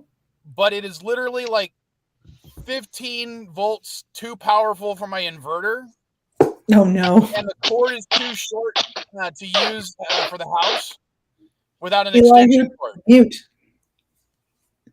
So Yeah. I was like, God Crazy. damn it! In every way, it's failed. See, that's exactly why it's one of the things I don't buy. That I rent. I just go to the car wash place, put a couple of quarters in, vacuum my car out with their magical vacuum. Dandelion, Yeah, I have 4 that I kids will and give you 30 credit at my on. van. 4 quarters isn't enough. I'd be spending like $40 to frickin' vacuum out my car after my kids. Damn, you got a dirty Well, car. it can't be that bad. Maybe get the kids to pony up some quarters then. That was the whole point of me buying it, was so I could, when I'm over at with them, they could vacuum the van out for me. But despite the fact that I got a 400 watt inverter, it's still not powerful enough to power the damn vacuum cleaner, even though it's powerful enough to power my computer, my cell phone, my other cell phone, my tablet, my headphones, all at the same time. But one vacuum cleaner? No, that's not. It's Vacuums use a lot of power. Same thing with my printer. When I have my printer plugged in and operating, all the lights start flickering in the house. Switch to a Dyson. I have one of those mealies. I don't know how you pronounce that. It's one of those weird words. Miele. I have no idea. Yeah. Dyson recently updated their motors, so it doesn't use that much electricity energy when it's actually. Yeah. Right. I've got like a Rainbow, Abyssal, and what's that other famous brand of vacuum? The really Hoover? heavy. Hoover, Huh? Hoover? Roomba. No, not the Roomba's not Roombas. new. No. The big ones that look very metal. They're very heavy. Kirby. Okay, that helps. Kirby, thank you. Yeah. So I've got a Rainbow, a Kirby, and Abyssal. I have 3 fucking vacuums in my fucking house. I should have My house discussed doesn't it. even Then have, you the have only to. part of my house has carpet. I have 0 vacuum because I have 0 carpet. I don't have carpets that much, but I have floors that the dust bunnies get a little bit out of control if I just try sweeping them. I They have a started to Bernese- like I have a- form coalitions and attack other dust bunny quadrants. It was really getting bad. Yeah, I had a few of those Roombas. Unfortunately, I also got a Bernese mountain dog, and let's just say it killed those. All that shedding he does, Yeah. it killed them. They died. They died Yeah. horribly. I always thought that would not work if you had like a shedding kind of dog, because I thought about that. And actually, my dog probably would have attacked it anyway. And if the dog didn't attack it, the ferrets would have totally killed it. Well, They the funny love thing the is, custom they worked vacuums. great up until I got that dog. Once I got him, and then I got also my Australian Shepherd. And like I said, I have 4 dogs. So I have these 2 dogs. And my Bernese mountain dog, Gizmo, he sheds like fucking crazy. I mean, we are sweeping up piles of hair every damn day. And it's like, no wonder the Roombas died. All right. I'm out of here. All Have right. a fun stream, See you Mike. next week. It was delightful. If I'm hiking next week, I might not make it, but I usually am here for a couple of minutes anyway. All right. Catch you All all right. later. Bye. Later. Well, we had like a full panel of 7 people. Now we're down to 4. 'Cause I did what I could. Somebody tell Mr. Londell get his ass up here. sure, why not? But yeah, I got no more stories to tell for this week because I spent too much time working. Work. Stop swearing, man. The bad 4-letter word. Spoken like a true Word. leftist. Well, I say that is because I worked 6 days this week, and 3 of the days I worked 12 hours. The life of a liberal. And because of certain issues with my company, they're not reimbursing me for my mileage for the last 4 weeks because of an Jeez. error on their part. Yeah, that's what being an independent contractor gets you, man. I'm not an independent contractor. It's just that their payroll program thing has had a glitch that they're trying to repair. And so that's like an extra $100 I'm not getting paid every week. You got your gas receipts, right? Oh yeah. Okay, good. Just hang on to that just in case, man. Everything's been submitted. They just haven't reimbursed me yet. And it's Okay. starting to piss me off. But that means once they do, I'll get like a couple $1,000s for that week. Oh, nice. So I saw an interesting. I've seen a few interesting articles. Last couple of years, I saw articles about mass exodus out of California and New York, and now I'm seeing with a certain group of people, they're saying there's a mass exodus out of Texas and Florida going to states that are more friendlier. And I'm like, that is one beauty of our republic, is if your state, you can move to a friendlier state. It's one of the benefits of having. It's one of the benefits of our republic. I don't think a lot of people Republic understand of States. that no matter what state is, as a country, we're not going to lose population if one person moves from one state to another. No. So I'm not too worried. No, what I'm saying is, but what I'm saying is, if you don't, for example, for me, just a simple example, I hate the city. I grew up out of St. Louis. I've grown up all around this country. I wanted to be in the Midwest. I wanted to be in the sticks. I didn't want to be in the South. I didn't want to be in New England. I didn't want to be in the Midwest. I wanted to go back to a life I wanted to live. And I'm in a place where I'm absolutely happy. I have population of 600 people. I live near farmland. I got to drive 5 miles to get to a fucking gas station to get beer, but damn it, I love living here. And that's the beauty of it, though. I can live here, and I can live the way I want to live. Just like, hey, if you don't like the way the state's doing stuff there, you have the ability. Now, is it easy all the time? Fuck no, it ain't always easy. I ain't gonna bullshit it. But we at least have that ability. It's not like some countries where it doesn't matter where you go, the rules are the same no matter what.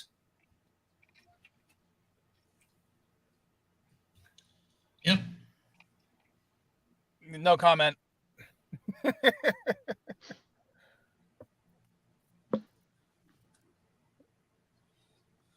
So how about them Chargers? No. They suck. 49ers are better. Don't get me started on my Cardinals, man. When I used to sell the swap meet, that was my immediate change of subject. When I was like, I don't care about the conversation we're having. It's less funny now that the Chargers are out of San Diego. Yeah, I could say how about my Cardinals, but only thing I can say is they're about doing as good as the Cubs. Cubbies still suck. Well, Cardinals are sucking this year too. Hey, Giants is rocking this year, man. Hey, man, we got some fucking hitters. We got some hitters like all hell. We got an awesome catcher, but our bullpen sucks. Dude, 10 in a row, tied with the Diamondbacks right now. Come on. We got Yaz, we got Crawford. Hello. Dude, we're lucky if we can get a guy to finish a full set of innings without a replacement. This is not the 2002 All-Star game where the umpire says, okay, no more pitchers, tie game, ended. This is not that, dude. Come on. There's relief pitchers. You got shortstops who can pitch. You got catchers who can pitch. Yeah, but my fucking pitcher shouldn't be out by the fourth inning. Well, if the hitter's really good, yeah. That's what I'm saying. It's like we'll get ahead in the first inning, and then all of a sudden it all goes to shit by the bottom. Oh, that's a typical Giants game. What's that? That's a typical Giants game. Kicking ass, and all of a sudden it's like getting our asses. It's like if we win, it's almost an excitement event because it's like, oh shit, our bullpen actually came through. We know our hitters are going to get through. We know our outfield are going to do it. I think some of it has to do with the fact this is the first year they're actually dealing with the pitch clock. which I actually very much enjoy. Yeah, but that's messing with the bulks because you got a couple. Ranger? There's a Ranger pitcher who basically was bulking, but the umpire's like, no, it's a pitch clock. He's setting up, but it's a clear bulk. That pitch clock is messing up the pitchers. Yeah, but Why is Eli Human year, they blackface? got to get used to it. But that pitch clock is doing something. It's making the game more exciting. It's also putting the batters on their toes because now the batters, okay, come on. How many baseball games you watch where the pitcher goes off, walks off? It's like we got a minute or two in between pitches. Yeah, it was killing the game. I'm not in blackface. I'm in a black hole. This is a black circle. All I'm going to say is I still don't watch baseball. Well, that's understandable. It's not for everybody. I'm an admitted fair weather fan when it comes to the Padres, and that's it. Padres. That was the first team I was on. No, I've been a hardcore Giants fan since I was a kid. First game I ever saw was in Pittsburgh, Pennsylvania. Pittsburgh Pirates versus the Cardinals. And only thing I ever remember about the Padres is we got Ozzie Smith from them. The first game I went to is when Major League used to interplay with minor league. When the major teams and the minor league teams used to play against each other? Oh, yeah, I remember that. I remember when they used to do that. The very first game I was there was I was behind home plate. Will Clark came up, and all of a sudden, boom, home run. Like, yep, I love this game. I used to love watching. One of the things was it was like, I'll put it this way: to watch Nolan Ryan pitch was just dude, Randy Johnson. Dude, Randy Johnson was off the hook. And then watching, I watched him as a Padre. He didn't do anything for me. What's that? Johnson. Oh, Johnson. Yeah, he was good. Yeah, we got Ozzie Smith from the Padres, and then, man, he just shined over at the Cardinals. Kind of like, it's like, for example, we had Albert Pujols. He was part of Murder's Row we had for a while. And when he left to go to L.A., when he came back, he was still loved by the team. And when he came back for his last season, I just tried to crack up, I said he never really left St. Louis. He just took a 10-year break. That sounds like Panda. Pablo Sandoval. Yeah. The Panda. Yeah, that sounds like the Panda. People booed him in L.A., but Giants fans still applauded him when he was in L.A. I'm like, okay, he's the Panda. But yeah, it was so cool because you had when Pujols, I remember that first year Pujols played against the Cardinals. There's him and the catcher's name. Now I'm fucking God. I know this catcher. He was fucking amazing. Molina. Yes, Yadier Molina. Thank you. Yadier. Our new one is our new good. Hey, we got another good one right now with Cantrera. Yeah, but he's not Benji. That motherfucker can light down second field. Yeah, but Yadier is not Benji. Come on, Benji has a good arm. Okay, Benji has a good arm. But yeah, it was just interesting because you had Molina and you had Pujols come out, and the St. Louis crowd was cheering for him, and him and Molina shook hands, and Molina tried to strike, and Molina and the pitcher tried to strike his ass out. Ain't gonna happen. He had a good last year too, man. I mean, It was a good last year. I mean, yeah, it would have been nice if they had won the World Series, but still, I mean, they made the playoffs. It's still, I mean, it was a good swan song for him. I just remember that other than Tony Gwynn, my mom used to get really mad because she was a huge Padres fan. She'd get mad every freaking year when as soon as the players started to turn good, the Padres would trade them out. And then you'd see them do really well on whatever team they were traded to. Yeah, that's kind of what happened with all our good players. Well, that's kind of what happened with Ozzie Smith. Ozzie Smith, Ted Williams, Caminetti. I mean, just everybody was just a really good ball player on the Padres, but then we traded them away. Yeah, but some players actually have couth and moral ethics because take Crawford instance. He got offered a huge contract to play for another team. He's like, no, I'll take less money and still play for the Giants. And what did the Giants do? Match that offer because he said he refused it. He wanted to play for the Giants. He had ethics. Like, no, I don't want that more money. I love this team. I love this area. I want to play here.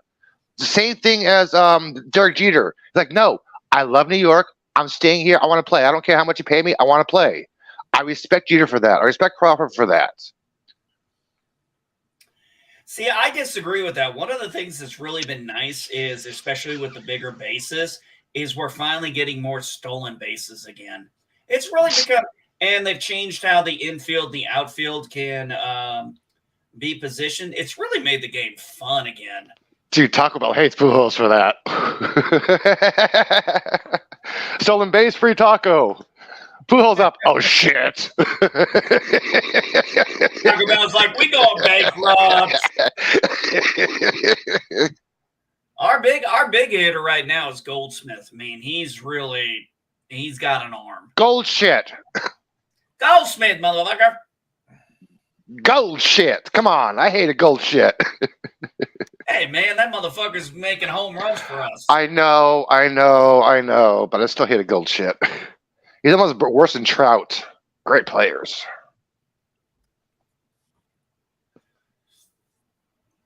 It was good when Trout and Goldshit was on the A's, Angels. I'll take your word for it. It's not someone I'm familiar with. Mike Trout? No idea who that is. Eli, who will remember this one? I was watching this video, and it was like probably one of those Make-A-Wish things. So this little kid comes out to the umpire, and he's like got I think his shirt says boss or coach on it or whatever, and he goes up and he starts pointing at the freaking umpire, and the umpire throws him out, and he just starts throwing a fit. He's doing like I'm like, he reminded me of that New York Yankees manager, and everybody was bringing up that New York Yankees coach. I just can't. I know his name. I've seen it, but I was just like, oh my God. And I watched his videos. I was like, yeah, because the kid kicks dirt on him, and I'm like, oh God, I know this. Oh, okay. I think I know who you're talking about now. Because remember, there was that New York Yankees coach. He was so pissed about a call and getting ejected out that he threw dirt on the fucking umpire. I can't remember his name. Shit. I can't either, but I know people in baseball know who we're talking about. But yeah, it was just so cute to watch a kid, and then I'm seeing all the comments, and they're all mentioning who it was, and I'm like, that's who you were talking about. And then of course I forgot the fucking name.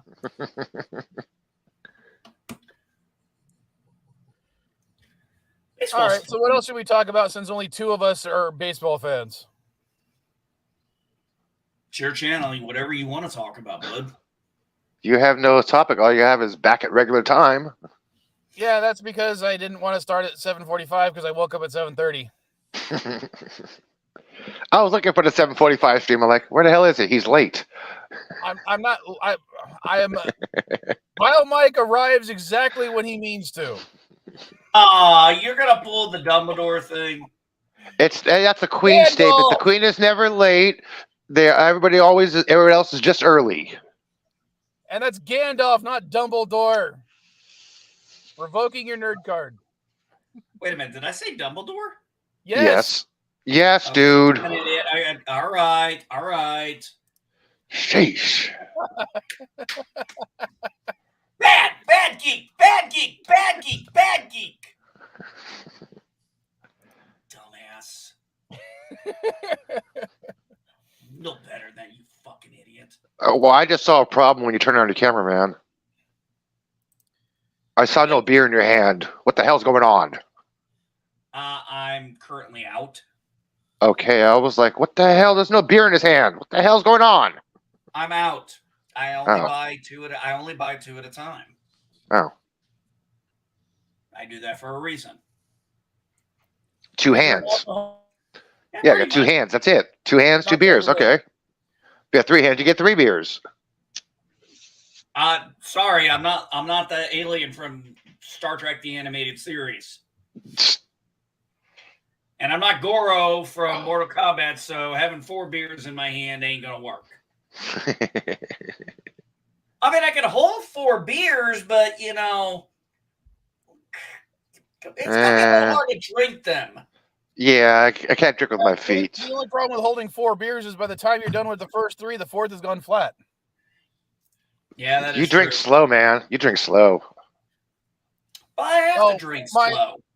My younger kid's mom actually got mad at me a couple weeks ago because we were smoking together, and by the time I finished 1 of mine, she had chain smoked 3 of hers.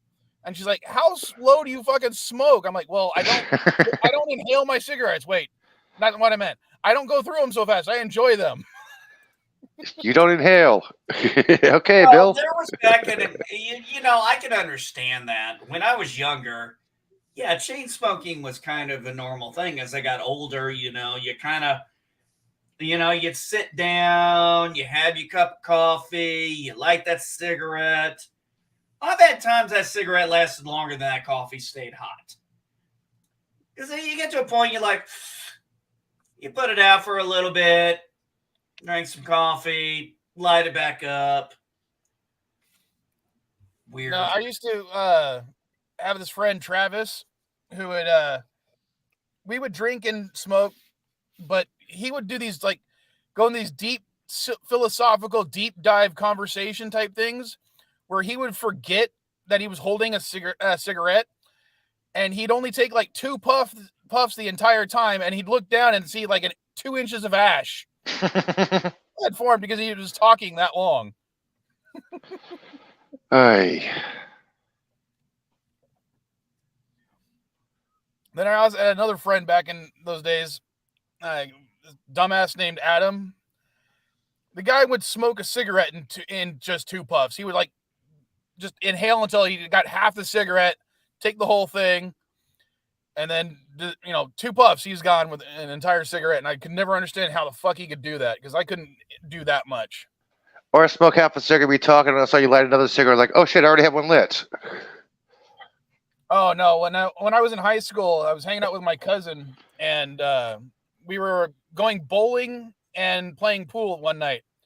But in between bowling and pool, we decided to go outside to the parking lot and smoke a bowl. Well, his friend, which I don't remember his friend's name, was with us, and he had a cigarette ready to smoke after we smoked the bowl, and he did the thing we used to do, tuck it in his ear. Yeah. Well, after we smoked the bowl, he pulled out his pack, pulled out another cigarette, and lit it. Forgot.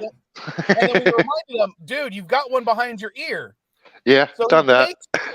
He takes the lit cigarette out of his mouth, puts it behind his other ear. Oh pulls the my other one out gosh. of his mouth and lights it.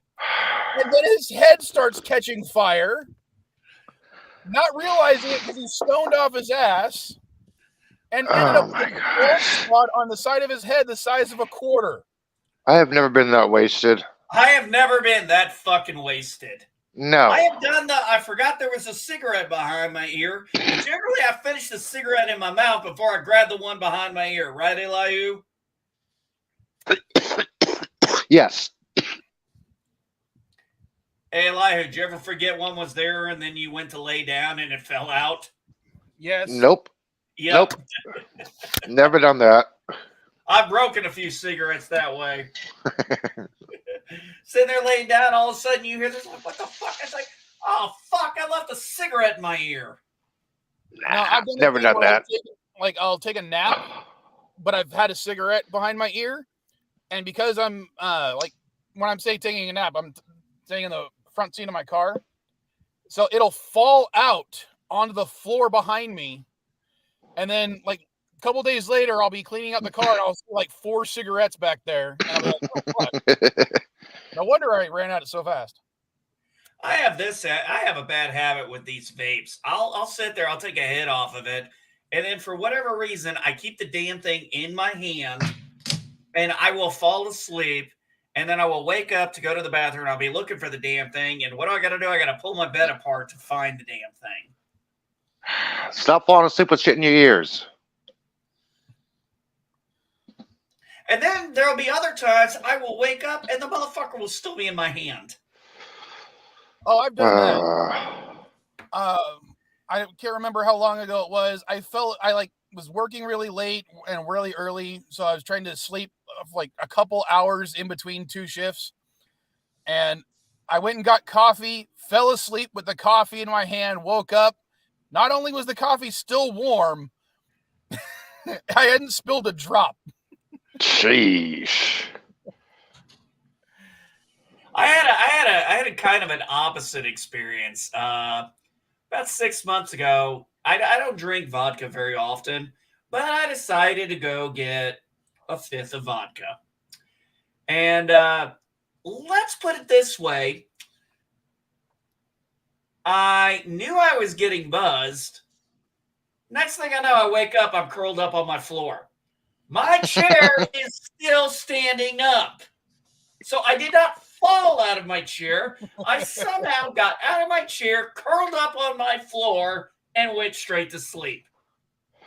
Turns out my son walked in on me and found me asleep. Told Mom, hey, Dad's curled up on the floor. How drunk were you? Let's put it this way. There used to be a time I could drink a liter of vodka and I'd barely get a buzz. I don't drink it that much anymore for a reason. So I got about halfway through the bottle or 3/4 of the way through the bottle. And all of a sudden I know I wake up, I'm on the floor. I'm like, and the chair's still up. That was the part that really forgot. It's not that I'm on the floor. I know why I'm on the floor. I'm trying to figure out how the hell the chair stood up. I'm like, did I actually get, because I'm running scenarios through my head now. I'm like, did I fall out of the chair, put it back up on its side, and then curl up? Or did I get out of the chair, curl up on the floor? And I'm like, why did I think just go curl up on the bed that was 5 feet on the other direction? I got all these questions going through my head. I know how I got on the floor. I know why I'm on the floor. I'm just trying to figure out how I got there. The floor is closer. That's why. I'll never forget one time, it was back in the early days of YouTube when I was actually doing videos back then. Caddy was like 1 or 2 years old. I'm sitting at the computer and I know I was tired, but I didn't think I was that tired working on a video. And then all of a sudden, I as far as I thought what happened was I fell asleep. Since the computer chair has wheels and it was on a tile surface, the chair slid out from underneath me. I fell onto the tile, hitting my head on the coffee table on the way down. And I thought, holy fuck, was I really that tired that just happened? Literally the next morning, there was an earthquake. I'm looking at the news. I'm like, that's what happened. I was falling asleep, not paying attention. An earthquake hit, and I fell out of the fucking chair. Damn. Close as I'd have to any story like that, though, and nothing even close to that. We did have this one time when I was visiting my dad in my hometown. And he was waking me up. He was taking him out of a grandparents' house to go stay there while he went to work. And I swear to God, there was a fucking explosion that just rattled everything in the house and everything. It was loud as hell. It scared the shit out of me. I was about 8, 9 years old at the time, I think. And I kind of find out. Fucking had a tanker explode. Don't know how. I'm like, tanker explode. I thought about that years later. I'm like, I wonder if those tankers explode like they do in the movies. Probably not.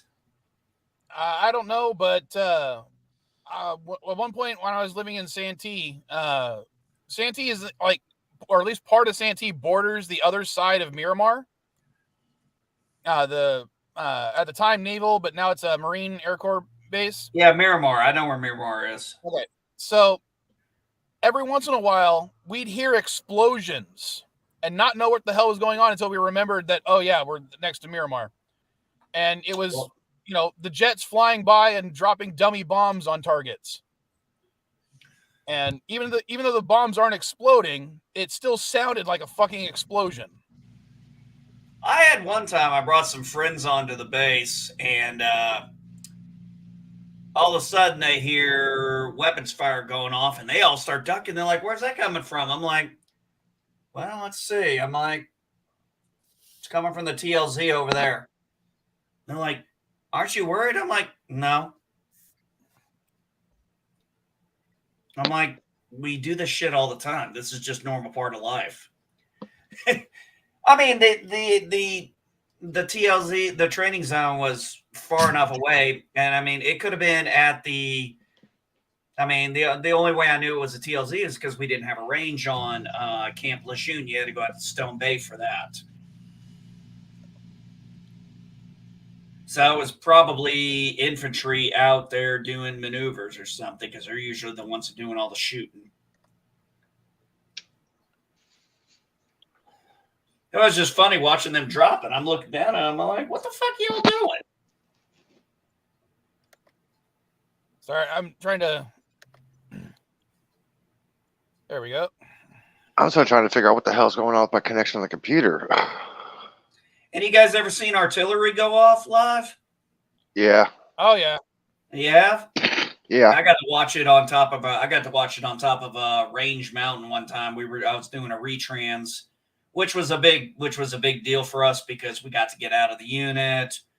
Yeah, it was only a couple of us up there, and we got to see some cool shits, man. I got to watch some Apache helicopters do some maneuvers and do some cool shit.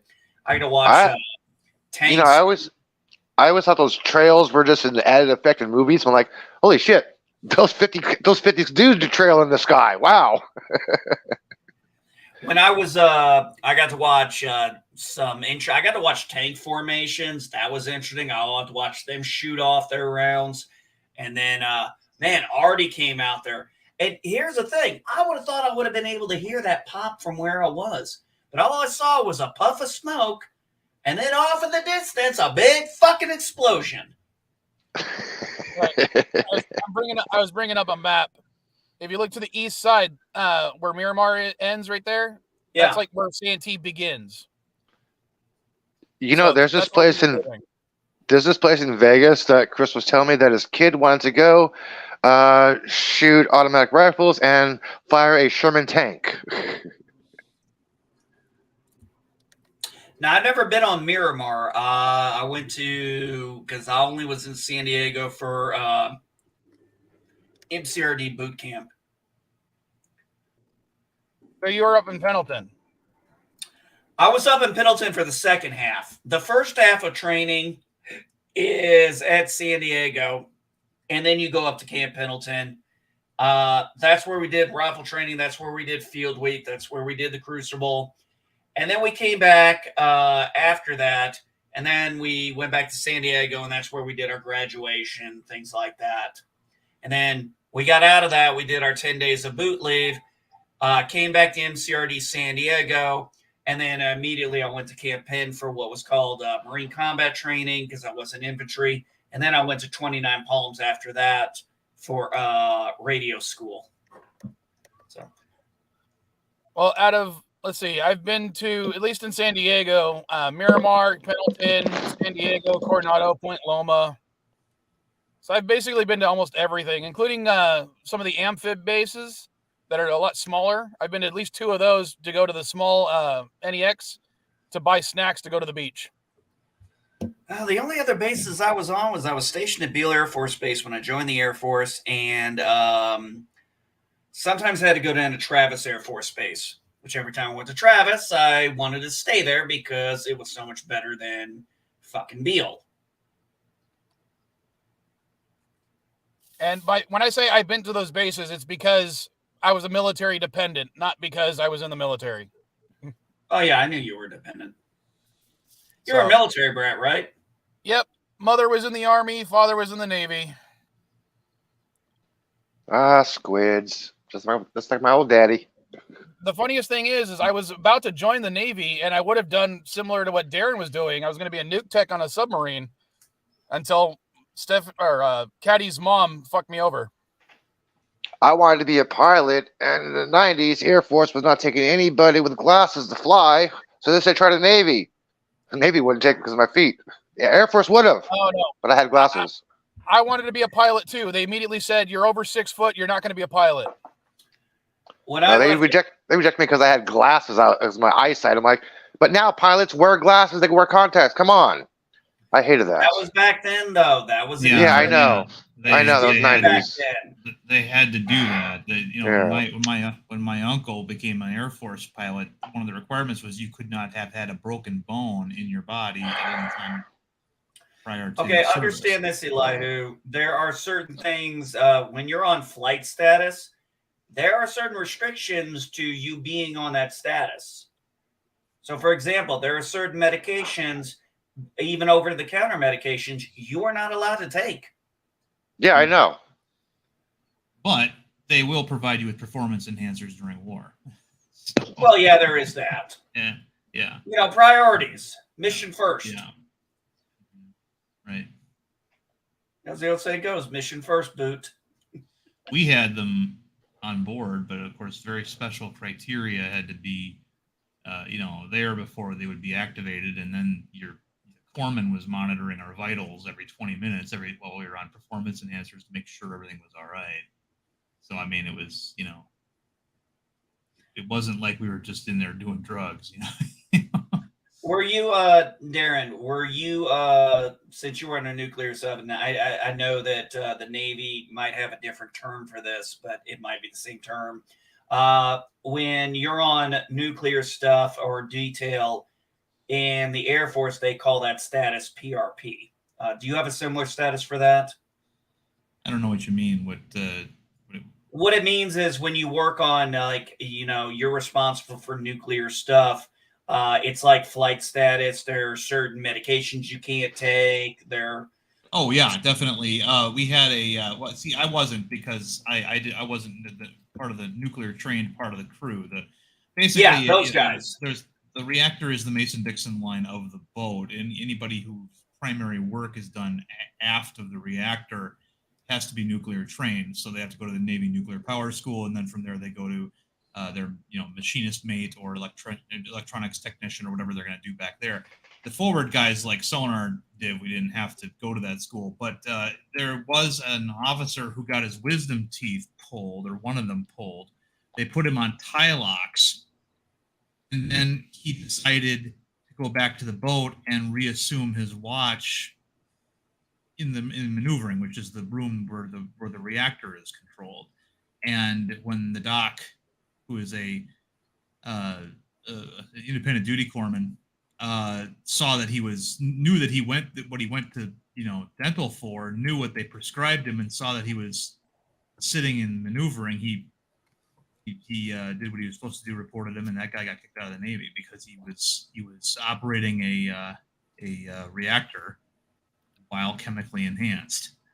Yeah, and they take so the status he's talking about, we call in the Air Force PRP, and yes, folks, they take that shit very serious. Oh yeah. Yeah.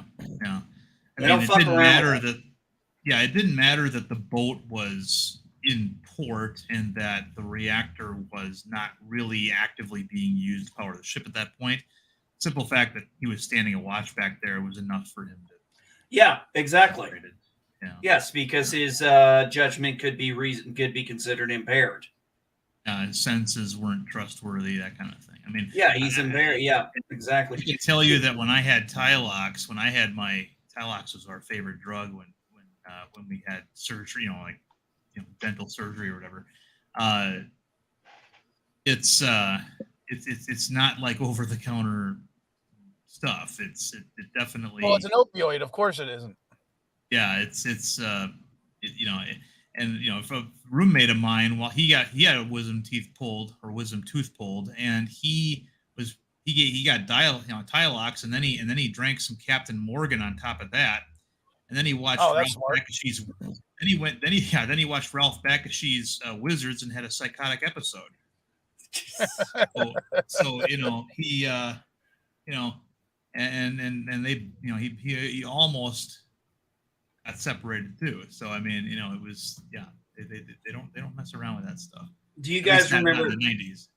Do you guys remember the story of a plane flying over America with nukes on it, and this wasn't approved? Did you guys remember that story from a few years ago? Yeah. Well, Yeah. I know it's happened multiple times. The commander so got I mean, the commander got fired. I believe the commander got fired. I believe some other people got relieved, and everybody who worked on that got decertified. Yeah, live nuke. Yeah. Yeah. Well, you'd be shocked about how often live nukes are flown over this country. This was unapproved flight. Yeah, this one was unapproved though, Mike. Yeah. Unapproved. Now, this what are the wasn't supposed chances to happen. What are the chances of that plane crashing and causing a nuclear explosion? Slim to none, given how hard it is to actually detonate a nuke. But but the simple fact that it was there, was close enough. The simple fact that it was on the plane, that plane took off, and nobody said a damn thing. Yeah, when a live nuke gets transported, the military knows exactly what to do in case it crashes, where to set the area. They had no idea this was on board, so like, oh shit. No, yeah, this is why they panicked. They planned to not fly over populated areas. Yeah, that was like oh shit moment. It was almost worse than a broken arrow. Yeah, one hell of a clerical error, Yeah. The point of the matter is, though, the fact is, well, nothing happened. Yes, but something could have happened, and the point is nobody pointed it out. Yeah. That means the ball was dropped at a fucking shit ton of levels. Yeah. You can't let that slide, because if they can let that slide, more shit will slide later too. I mean, it's all about precedent too, as well. And as we were saying earlier about nukes, it's like you don't want to fuck around with nukes. No. I don't care. If it's low yield, you don't fuck around with nukes. Yeah, so that was a big one. I remember that. Yeah, you don't fuck around. Well, I mean, and in the military, that's why Darren and I were talking. That's why I was asking him, is because we, little things will get you kicked out if you're on one of those statuses. Yep. It's like, what happened to that one guy? Remember this one, Darren? This guy took pictures on a classified sub, and didn't he get court-martialed for that? Well, I don't know if he got court-martialed. I mean, it's funny because things are more relaxed now. My jaw drops when I look at YouTube and they've got somebody like a YouTuber allowed on a Los Angeles class submarine taking pictures and everything. Oh, I know. So, I mean, things are different now than they were when I was in. But generally speaking, you couldn't usually. We would have this thing called rigged for port, where and we had to rig the ship for visitors, which meant that everything had to be shrouded. All the meters and gauges that would have indicated how deep we could go, things like that, all had to be covered up. And then even on top of that, there were only a couple of things that places where we would say, okay, you can pull out your camera and take a picture, exactly one picture, that kind of thing. But I mean, but then again, that was on the East Coast at Groton. What was amazing to me was when we went to Pearl Harbor, visited Pearl Harbor for about 4 days. That whole base we thought had extremely lax security by comparison. And the chiefs and everybody, when we stood watch, we had civilians drive their car right up to the pier, come out and take a picture, and I'm like, I turned to the senior chief. I'm like, should I incapacitate them? And it's like, no. This whole base is basically one big museum. That's normal here. It's not like Groton. And I'm like, well, if it's good enough for Groton, why isn't it good enough for here? And it's like, that's just the way it is. And I'm like, okay, So. Oh, I hate that. I always hate that. The classic. This is the way it is. Yeah. Well, what I wanted to say was when my dad was in the Navy and he was out on ship deployments, one of the things he would do is he'd take his old camcorder with him. Mm-hmm. And, this is 1980s, early 90s, tech. So it's not a small device by any means. But he would send us videos of, the flight deck of the carrier. Even when he was up in an F-4 Phantom, he wasn't the pilot, but he was up in the F4 family. He'd videotape, the planes in formation around him, send us the videos when we were kids. I still got them. And I'm like, how the fuck nowadays, I'm like, how the fuck did he actually get permission to do that stuff? Did he get permission? Yeah. Oh crap. Was he going to be discharged if they found out? Yeah. My last year, I bought a laptop, and I was allowed to take the laptop on board the ship. It was a 90s laptop, so it didn't have a webcam in the screen or anything. But every time I took it off the boat, it had to be scanned. They had a device that you would plug into the USB connector on it, and it would scan the hard drive looking for anything that might be confidential, and it was a routine, but I was allowed to have it. So we had an interesting one there, Darren. You'll love this one. We had a staff sergeant. We had an Air Force staff sergeant who went on EDY, and he was allowed to take a government laptop with him. So he takes a government laptop with him, comes back, turns it in. One of my IT guys checks it, because we have to do that. He has to call me over.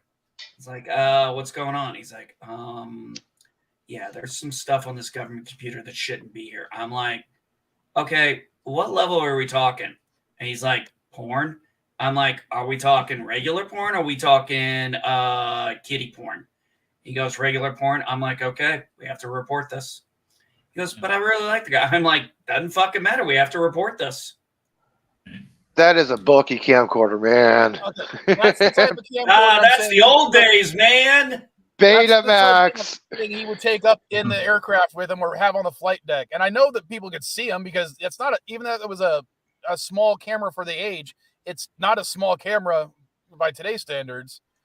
Those are $1,200. Those are expensive. Well, what he would do is because we didn't have a beta player, he would actually transfer, or he'd pay another company to copy it from beta to VHS and send those to us. Oh yeah, I remember those days. But I know that he had a beta camcorder. Beta was such a good format. Yeah, I don't understand this. Beta had the better format, but somehow VHS could hold more. That's why. Well, I remember, a lot of us, I think, if we're old enough, we remember that. So when we had the Blu-ray HD DVD war, most of us were sitting back like, all right, let's just see who wins this one. We've already seen this play before. Oh, yeah. It's like we knew one of them was going to win, but once Sony went with Blu-ray, you kind of knew the writing on the wall. Right. Yeah, that's why I got a Blu-ray player. HD DVD was not as capable and future proof as Blu-ray was. So yeah, Blu-ray players play DVDs. I'm like, hello. I will tell you right now, the primary reason that Blu-ray won was because Sony put the Blu-ray into the PS3. Yes, exactly. That's what I'm talking about. Exactly. Yeah. Exactly. Yeah.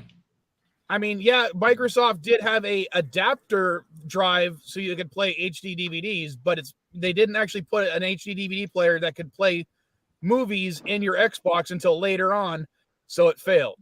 Yeah, but I think you're right about it. You're 100% right about that, because I think we all agreed once we found out, the PlayStation 3 is going to have a Blu-ray player in it, we kind of all knew the writing on the wall was, okay, I think we know who's won this war. Yeah. And the fact that Sony was willing to lose a lot of money on the PlayStation 3 hardware by putting that Blu-ray player in there, because the Blu-ray players were selling for like $400 or $500, and then you have this game console that can do everything that a PS2 can do, plus play PlayStation 3 or Blu-ray movies at the same price. Yeah. And yes, that is what did it, because if Blu-ray players were, HD DVDs, they were $400 or $500 back then. I mean, and, for anybody who that is shocked about that, you need to understand when VCRs first came out, those things were $900 fucking dollars. Oh yeah. So were CD players in the 80s. Oh yeah.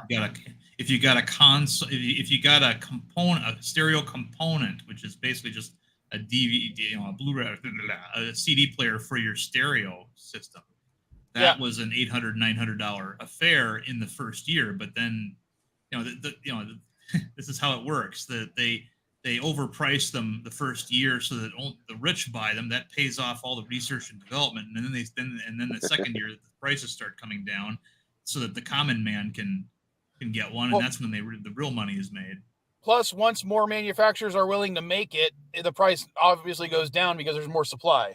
Yeah, because you got competitors, obviously. Right.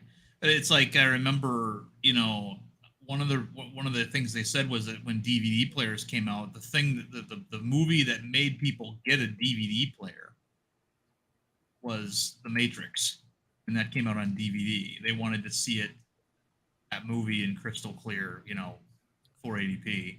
Really, and, you think that was it? Huh? I'll be honest with you. That's what historians say. The first movie I bought on DVD was Phantom Menace. Yeah. See, I could see The Matrix being that big one. I don't know, man. I would have thought Jurassic Park would have also been one because. Well, no, you got to remember when The Matrix came out. It came out in 1999, and that's true. That was the hotness that year, and yeah, I mean, even Phantom Menace. It's one of the reasons why I lost so much respect for George Lucas was they put out Phantom Menace on VHS, deluxe VHS, right? There was no cheap version of this tape. You got the VHS tape. You had a keychain that came with a cell phone, all that kind of stuff. And he said, "We're not putting out this movie on DVD until we can put out all three of the prequels on DVD in a package set." And people believed him, including myself. I went out and I got the VHS, brought it home. It was a $60 tape, and about 2 weeks after it was released, they announced that this fall the movie would be coming to DVD. So all this stuff that he said about their intentions, that none of that was true, and that's why I've always said, based on everything I've ever read by George Lucas, when he talks about canon and his vision of Star Wars, I'm like, depending on which article you fucking read, that man is all over the goddamn map. Yeah, he's all over the place. I mean, it's he one time said that when movies are never truly finished, they're only abandoned, and once a creator abandons the film, meaning it's finished, it's out in theaters, it's no longer theirs anymore, and it belongs to everybody else. Well, then of course he comes out with his new versions of those movies, and so clearly that was all horse shit, what he and then was of course saying. Disney comes along and changes it even more. Yeah. Well, he was right, and that didn't negate what he said. Once you release your story, it's everybody's story, and it's just the way it is. He didn't believe it, and then he started getting upset by the backlash of some of the changes he made, and it was. I thought some of the changes were good. A couple of the changes could have been done without. Okay, I'm gonna be the first one to say it flat out. Han shot first. That will always be the way it is. No. Han did not shoot first. Han shot. Period. Greedo never got a shot off. Exactly, because he shot. That's how much a badass he was. It was Greedo didn't have a chance, and so right away we knew what Han was capable of, and then we knew he was a quick draw stuff later. Right. Yeah, we knew he was a quick draw. We knew that he didn't have a problem with shooting somebody under the table when they didn't even know the gun was on him. That was a scoundrel move, and then that set the tone for the character, and then we saw how heroic he could be later. But I mean, that was integral to that character at that point. Well, no, what was really great about that scene too is He's like, "Yes, I bet you are." Shoots Guido and just gets up like it's nothing, tosses the bartender a coin and says, "Sorry about the mess," and just walks out like nothing. Right. I mean, how much more badass can you get than that? Right. You've literally just said this man is a badass. Yeah, the problem is they tried to make him. They wanted to remove the scoundrel aspects and make him less of a jerk with a heart of gold, and just make him a heart of gold character to start with. Which hurts. What was badass was that Shushui movie I saw yesterday. That's badass. Shishui, am I saying it right? Shushui. It's Sisu. Shishu. Sisu. That's Oh an my effing God. badass, dude. That's like Yeah. he makes John McClane flinch, dude. Okay, seriously, if you haven't seen that movie, it's definitely worth a Is watch. that the one where some guy on the internet was complaining? I think it was on Twitter. Who was complaining like they had to turn John Wick Asian. No, No. Asians in this movie. Not even close. I have no That's idea what- what you're talking about. Someone Yeah, said I don't something know. about Asian John Wick. Listen. It's spelled SISU. That's the title of the movie. Just type in your browser SISU and you will find it. Sisu movie. Okay. It's not. It doesn't It's a take good place watch. in an Asian. It doesn't take place in an Asian country. It takes place in Finland during World War II. Well, all I must be confusing it because all I saw was someone did a Twitter post that I ignored about they turned John Wick or they had to make a Asian John Wick movie, and I thought that's the movie they were referring to. I believe it's made by the same studio that made John Wick, but it's not. It's not Asian. It takes place in Lapland. I mean, it's. Hey, a badass Finn, man. We ain't seen one of those in a while. Yeah, I mean it's very much. It looks like a spaghetti western. Kind of has the feel of a Tarantino movie, but it's all the main character. You never hear him speak English. He only speaks in his native language. Everybody else speaks in English, so it's kind of an interesting thing. And but you have to be kind of understand that what you're watching is sort of like mythology when you watch it, because there's a lot of stuff in there that if you don't get it. Your eyes. All right, I'll be right back. I'll be back. Hey, I'm all for something good. Like I said, FUBAR, I didn't really care. Now, if Elihu says it's gotten better in the second, third episode, maybe I'll give it a shot. But that pilot was just garbage. It does get better. If you are like me at all and you research TV tropes and cinema tropes in general, you'll see a lot of the stuff, like it's all storylines that have been done 1,000 times before with new faces, and that's the only part you're going to watch. Because everything, it's cliche as fuck. So basically, I'm looking at a parody. A retelling. Are we looking at an action version of? You're looking at a retelling. A retelling. Are we looking at an action version of Scream where it's just like, we're just going to take all the action tropes and throw them in there? Kind of like, how Scream did all the horror tropes. Well, I thought it was Expendables did all the action tropes. Every trope you've seen in family dramas / comedies / action spy movies. Put it in a blender, pour, you get it FUBAR. Okay. Well, I'll give it this. It was better than that Secret Invasions. At least that was just garbage. You got 5 more episodes of Secret Invasion, dude. Marvel isn't worth my attention anymore. So. Well, they took the last badass character they had and they neutered him. Of course. That's the trend.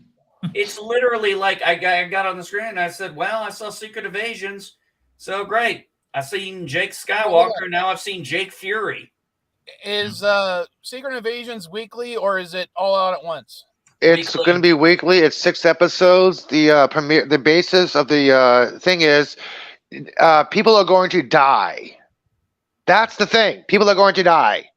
That's when I got my attention. It's like, okay, people are going to die. And I saw Ross, I'm like, okay, he was a Skrull and he died. Cool. I'm like, holy shit, nice twist ending.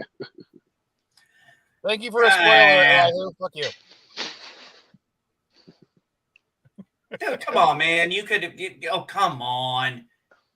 Anybody with half a brain would have figured out right off the bat he was the okay. The comic book story that Secret Invasion is loosely based on was a story in which it was discovered that many of the superheroes that had recently been resurrected, seemingly, were actually Skrull imposters. The big one that tipped everybody off was Elektra joined the Avengers. Now, Elektra was a character that had died famously in a Daredevil story in the 80s, and so she comes back, joins the Avengers as sort of their new replacement for Black Widow. And then she gets killed and when they get killed, they revert back to Skrull form. Yeah. And the Avengers found out, so it was actually pretty well set up, because Marvel had come up with an Elektra, mini series, to try to explain why she was alive again, and it was kind of flimsy, and then they kill her off, and here she's a Skrull. So it was like you were watching or reading the cover story, but not anything real. See, I was disappointed with when Secret Invasion first started happening, because I'm like, it's another Skrull invasion. They've only done this 3 times before. And the only difference is this time the transformations are so perfect that, all the other tests weren't, successful, including Spider-Man Spider Sense. What gets me is that we just had another major streaming event that dealt with impersonators, obviously in Picard season 3, and this is already seeming to be much better. Well, that the Star Trek, Picard was much more well done than what Marvel has done. So it's almost like somebody beat them to the punch. And one of the problems I think I've really ran into is this is the argument. These Skrulls are mad because they've been on Earth for 30 years and we haven't found them another planet. I'm like, wait a minute. You're a technologically superior species than us. And then I run into this question when I was thinking about it. I was like, why isn't anybody talking to Doctor Strange? We know they can open portals to other worlds. Right. So I'm like, this is not even this is a crisis that I'm like, doesn't even need to exist. The answer's right there. The answer's been there. Not to mention, with the Guardians basically joining the Avengers during the blip, you have interdimension or interspatial or intergalactic communications going on. Right. Yeah, exactly. So there is no reason for me. Also, like I said, this is a technologically advanced species compared to us. So you're telling me they didn't think to go talk with Tony Stark and do some reverse engineering and sharper hammer technology? The big problem with the Skrulls in the MCU is that they were introduced incorrectly. They're supposed to be a malevolent race, and by making their first appearance in Captain Marvel sympathetic, that neutered them from the get-go. And so, because the Skrulls are actually a pretty big deal in the Marvel comics, and for them to be portrayed as this sympathetic people, it was all part of Marvel Studios twisting the materials that they have access to into the kind of stories that they want to tell, as opposed to the ones that fans want to see. And now they're having to try to make a series off of Secret Invasion with a race they've already kind of neutered. So I liked Captain Marvel, and I did like the fact that the Skrulls in that movie were supposed to be sympathetic, but what they should have done is had it as this was a renegade group of Skrulls that were trying to flee the war, trying to stop conflict, but they were being pursued by both the Kree and the malevolent Skrulls. That way you could introduce in Secret Invasion the malevolent Skrulls as well as the good Skrulls. And it would be even a further layer of deception, because you could have, oh, so-and-so's a Skrull. Oh, but this was supposed to be a good Skrull. No, it's actually an evil Skrull. And it would add even a layer of paranoia to the ones where you're like, oh, we can't even trust the Skrulls because they could be evil, even if, it would have added an extra layer on things that I think would have been much better done. Well, one of the other problems I ran into too was another cliche they decided to throw in, which is Talos's daughter. I'm like, no shit. I called this literally after he mentioned she wasn't there anymore. I was like, I was just like, this is so on the nose. It's so paint by the numbers. I'm like, this is so predictable. And I even called the ending. I said, yeah, I think I know what's about to happen. I'm sorry, but when I can predict everything that is going to happen in an episode, that's bad. Then you might not like Fubar.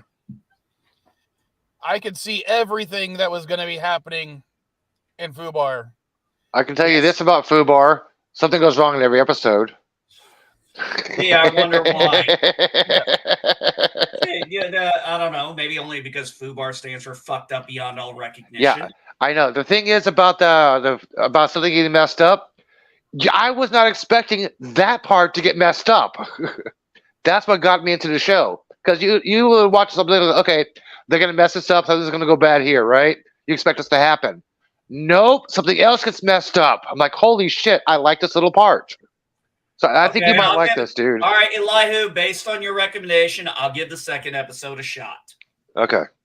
I'll give There the second is episode a fine shot. balance that has to be maintained between satisfying an audience expectation and subverting it.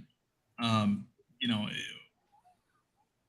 at some point there are some stories that we should be able to predict the ending to based on how they go, because what we're expecting is the best case scenario for the story. If all of a sudden, for example, you know, the knight goes out, slays the dragon, and he's supposed to come back and marry the princess, and he comes back and here the princess has run off with the jester because that's her true love, and he killed the dragon for nothing. That sucks, you know. So it subverts expectations, but there's a point where you do still have to deliver on expectations, and I think they're forgetting that balance in a lot of these. I ran into that with the latest episode. I watched a Black Mirror. I was absolutely engaged in this story. I was like, oh shit, I hope, you know, is it going to go this way? Is it going to go this way? And then the end comes and it subverted every expectation, but not in a good way, because it literally sucked all the energy out. In my opinion, sucked everything out of what I was invested in. It's like, I like a good twist ending, but when it felt like it just sucked all the oxygen out of me, I'm like, I was so invested in this story, and now you're pulling this twist out of the blue. All right. To go back to Fubar real quick, I think this is the best example of Fubar, or at least what Fubar is, that I can think of. Fubar is McDonald's. You know, if you know what you're going to get beforehand, you can still enjoy it, even though it's the same thing you've had 100 times before. But if you go in thinking that you're going to get, you know, a filet mignon at fucking McDonald's, your expectations are too high. I've heard that term before. Similar version of that term. Well, you can get spaghetti at McDonald's. No, you can't. No, Yeah, you can in Japan. Japan. You go to McDonald's to get a fucking hamburger, and that's it. Okay. If you go in to get, I'm not going to McDonald's. I'm fucking. Oh God! My ancestors, my Italian ancestors, may they rest in peace. I'm glad they didn't hear that. Dude, comment was so unintelligent it wasn't even beginning to be funny. Nobody here was talking about anywhere other than in the United States, and you knew that. Hold on, I'm looking this up just because I'm like, he's got to be doing something stupid. Like it's got to be like only in Italy or something. No. I'm literally going to the McDonald's wiki right now, and yes, they had something called the McSpaghetti. Yes. It was in the 1970s, and it was discontinued before I was born, so you're even more fucked up and out of date, Elihu. Okay, I'm old. You built something from 50 fucking years ago, you little shit. I'm old, man. You ain't that old. In Japan's version of McDonald's, their best-selling product is chocolate drizzled French fries. But that's still French fries. Right, yes, but you know we don't put chocolate drizzle on ours, but they look at the extreme salty and sweetness as being a confection. So I mean, hey, we are the guys who came up with dipping your fry in a frosty. Yeah, that's great. I love one of these fries in frosties. Because apparently, and I remember I said it's got to be like what, only in Italy or something. It was discontinued in 1980 everywhere in most of the countries except for Orlando, Florida, Italy, and the Philippines. Orlando, wow. I'm trying to figure out the Orlando part there. I'm like, Orlando, okay. LDG? LG, Why are you we guys need so you to fucked go up? confirm to see if you can get one of those. And make a mukbang out of it. Yeah. I've been to Orlando many times. I've been to McDonald's in Orlando. I do not recall seeing that on the fucking menu. I just went to the McDonald's wiki. That's all. So I'm telling you, I don't back- recall seeing that on the menu. But then again, I wasn't looking for spaghetti when I went to McDonald's. When I was on the East Coast, northeast, the McDonald's we had on the base also had this a fajita. It was not a breakfast fajita. It was like a regular fajita. Or at least how you would imagine McDonald's would reinterpret the fajita. And I didn't know that was a regional thing. And so when the boat went down to Fort Lauderdale, Florida, I went to McDonald's there and asked, and I'll take a fajita too. And the guy behind the counter looked at me for a second. Fajita, he'd never heard of that.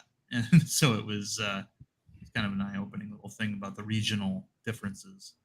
I think it was actually at the Miramar NEX, or at least the commissary area of Miramar at one point. The McDonald's there changed the names to a lot of the products to the products that exist in other areas of the world as kind of like a gag.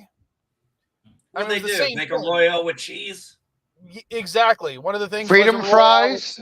One of the things was Freedom fries? That wasn't freedom fries. God, what were the other things? The only one I remembered was the freaking Royale with cheese because of the fucking Pulp Fiction thing. Yeah. But Le Royale with cheese. it was just, and I don't know if all the military bases did it or if it was just Miramar. It's just something I remember seeing there one time when I took the kids. I don't recall ever seeing anything like that. But yeah, have you guys seen that false ad for the Burger King, the Wappenheimer? It's supposed to be a fake promotion for the Oppenheimer movie, where it shows like, it's like a Wappenheimer Happy Meal that has a great big mushroom cloud on the side of the box and stuff. I would, if Burger King had that, I'd buy it. Yeah. Well, they had Just the because Angry that's Whopper. my dark sense of humor. Well, remember they had the black buns. Yeah, the black buns, the Angry Whopper, the black. Yeah. Yeah. Turn your poop green. The Angry Whopper was actually pretty good. It was just basically a real spicy, Yeah. version of the Whopper. I did like the Angry Whopper. I really much enjoyed that one. And what about the left-handed Whoppers? What the Oppen Whopper? I am become death by by cholesterol. What are you gonna do? Oppenheimer Whopper, explosive flavor. I just want to point out something. I've been very behaving myself. We have a bubblehead on here, and I haven't made a sub joke yet. Go ahead and make a sub joke. It's fine. No, I'm not talking about your subs. Oh, well. The big news story from this week. Yeah, it's the thing that disappoints me so much. Yeah, and it's overlooking the whole thing with not wanting a bunch of sub vets because they're all a bunch of 50-year-old white guys in their 50s, and that whole remark. Just the general lack of respect for the ocean is what bothers me, because a lot of people don't realize that even though traveling over the Atlantic either in a plane or a ship is pretty routine at this point, the ocean is still no joke, and it really can be the stuff of nightmares. And they fucked around and they found out before they died. Yeah. And Daniel's Hot Topics is in the chat. Everyone say hi. Hi. Daniel's blocked topic. But no, I've been trying to be nice and not make a lot of sub jokes this week. No, I think the whole issue with that is there was a lot more speculation going around and people being stupid. Right. Mm-hmm. Yeah. It didn't surprise me that the Navy heard the implosion on Sunday. You know, that you would expect that from the social. Yeah, but that. but blaming the government over it, like how do they not tell everybody? It's the fucking military. They don't have to tell everything they hear in the ocean to the news outlets. There's no just because they heard the implosion doesn't necessarily mean they knew exactly what it was. Exactly. You know, sonar ain't. I mean, it's media called sonar. Right, but the media would also, even if they had that report, would probably ignore it for the ratings boost that they would get by keeping the story alive. Okay, let me ask you this. Let me ask you this though, Darren. Being a bubblehead the way you are, you've been in subs, you know about them. I believed really quickly that the ship imploded. Just because I was like, I find it very hard to believe they're having this much trouble finding this, knowing the general location where it was. I figured it probably imploded. So when I kept hearing about the tapping or they kept hearing noises, I'm like, yeah, but that could be anything. Right. So I figured the ship imploded. What was your impression? What did you think initially? I thought most likely they were gone, that they imploded, because I know what happens to a submersible when it fails. At the kind of keep in mind that the wreckage of the Titanic is way deeper than where military combat submarines operate. 2.5 miles. In excess of 800 feet is the official thing that we're supposed to say. It is it exceeds that, hugely, but it's nothing like where the Titanic is, and just the I remember when I saw video footage of what that thing looked like and all of the hodgepodge of off-the-shelf tech, the fact that he mentioned that the pressure hull was carbon steel, I almost fell out of my chair. I'm like, what the carbon steel? It's just. Darren, I don't know. I can't say I know as much about submarines when it comes to military subs as you, but I used to study the fucking Alvin like you wouldn't believe, because I thought that thing was amazing back in the day. Yeah. And when I look at the tech specs of the sub that they were using compared to the Alvin, I was just like, it's like comparing a fucking thermos to a aluminum can. Right. Now, if I'm not mistaken, Darren, you have your safe depth, you have like a danger depth, and you have crush depth. Isn't that correct, or some form of that? The terms change every once in a while. When I was on active duty in the 90s, the final depth was we had design depth, and then we had collapse depth. Collapse depth was what we used instead of crush depth, because it doesn't actually, the submarines don't actually get crushed like stepping on a beer can. What happens is the hull finally is breached and water rushes in. The boat retains most of its original shape, but because the pressure is equalized so fast. Now, that's what usually happens. But I mean, I haven't seen what happened to this boat, but if it had multiple failures and it could have gotten crushed. But I mean, you're definitely going to hear the pop of all of the air inside that thing violently escaping as it's pushed out by the water, and that's what Sosa's probably heard. That would make sense. Daniel, to answer that question, no, they wouldn't have felt the damn thing, because it would have instantaneous. That's one of the saving things about this situation. One of the things that actually kept me kind of feeling secure when I was in was the chances of you being captured and tortured as honest, if you're serving on a sub, are practically zero. But the other thing was that if the submarine collapses, you won't know what hit you. You're going to die of a combination of getting frozen and crushed at the same time. Also, doesn't the temperature change?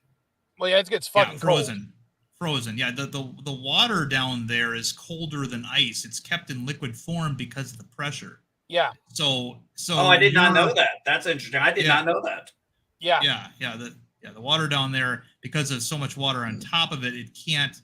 Because you know that ice expands as it freezes, right? When it goes from water to ice, so it can't expand because there's too much weight on top of it, and so it stays in liquid form, and so you get essentially marinated, submerged in water that's way colder than an ice cube, you're going to pretty much not know what hit you. That and all the pressure on your bodily fluids is gonna. You're not gonna, your blood isn't gonna flow anymore, and how do you? So for what I understood, this is what I read. That the thing was rated for that the Titanic is 1,300 feet down, and that this thing was rated for like 1,323 feet. And I'm thinking that just seems way too close for comfort. Yeah, that seems like a pretty bad margin. Darren, correct me if I'm wrong. Even the Baleo was only their so-called crush depth was only like 400 feet, and I know for certain there were times in World War II that they went beyond 400 feet. Their design depth was 400 feet, which meant that what design depth is it's as deep as you can go and still expect all of your equipment to function properly. Because with submarines, you got to remember the hull is being compressed. Yeah. That if you have like your torpedo tubes and things, they're all like connected to the hull, and things will get pinched. Design depth is how deep you can go and still expect all of your equipment to function. Then anything lower than that, things start to fail, and then there's collapse depth. I don't remember exactly what the collapse depth of it was, but yeah, World War II submarines went way deeper than 400 feet because that was a defense secret at the time, just like it is now. The Navy for the longest time said the official line was our submarines operate at in excess of 200 feet, which is which no shit. I mean that, it's like that's basically not saying anything at all. But what happened was in 1984, I believe it was, 2020 put a news crew on a submarine. I don't remember which one it was. I remember this. And and here it is on the actual national TV broadcast. The captain says, "Dive, make your depth 800 feet." And I knew a guy who was in at the time, an old timer, who said he literally jumped out of his chair when he heard that. It somehow made it past all of the Navy sensors and all that stuff. And within an hour, Navy policy officially changed. Okay, the word's gone out. Now we have to say in excess of 800 feet because publicly we just verified that we can go 800 feet. I remember that. Yeah. So when I was in, it was, if media, anybody asks you, you just say in excess of 800 feet. And that's as detailed as you can get. That one, that reminds me similar. I remember that news story. It reminds me similar of when Geraldo was in a war zone. I don't remember which one off the top of my head. Iraq, when he gave away the position. Yeah, where he's like, I can't tell you where we are, but there's this over here, and there's this, and they have to pull the plug. It's kind of like, what are you doing? I taught operational security. I taught this shit, and I'm like, I wanted to rip my hair out when I heard that. I was like, what are you doing? I was watching it and I'm like, what the hell is he doing to these troops? Yeah. He's like, I have to go to sleep early. We're getting up at 6 o'clock tomorrow to do the invasion. I got to be with the troops when they do that. It's like, what the fuck did this happen? It's like, do you not realize these people watch CNN too? Right.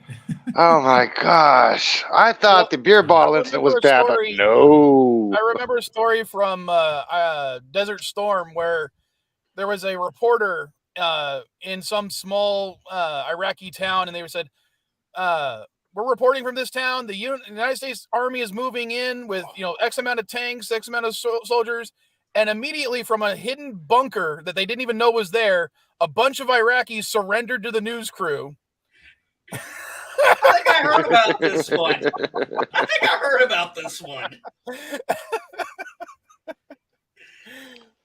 Now, I can't verify if it's true, but I've heard this story from so many sources. I don't know. I want it to be true, but I can't verify. So take it with a grain of salt. To the Google Mobile.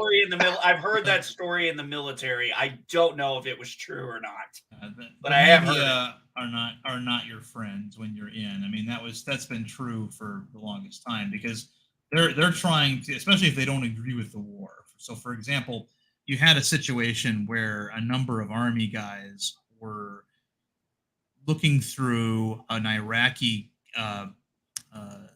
dump, looking for scrap metal to augment their Humvee.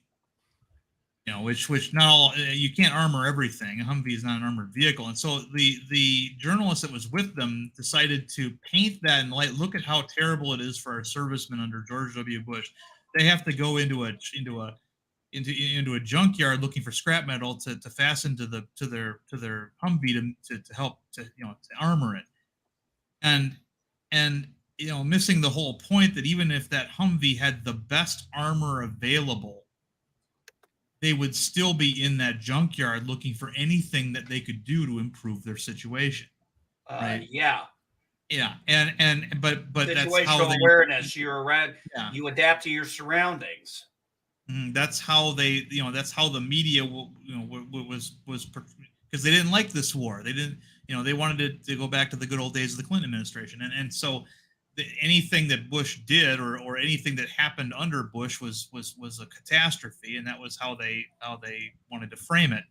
And I'm looking at this article where the guy is, I'm like, has this guy never heard of improvise, adapt, overcome? I mean, come on, and clearly he hadn't. He was probably some journalism college student who became a war correspondent, had no experience, doesn't know the mindset, doesn't know much of anything, but he knows that he doesn't like what he sees, and if he can twist this story into something that it really isn't, so much the better.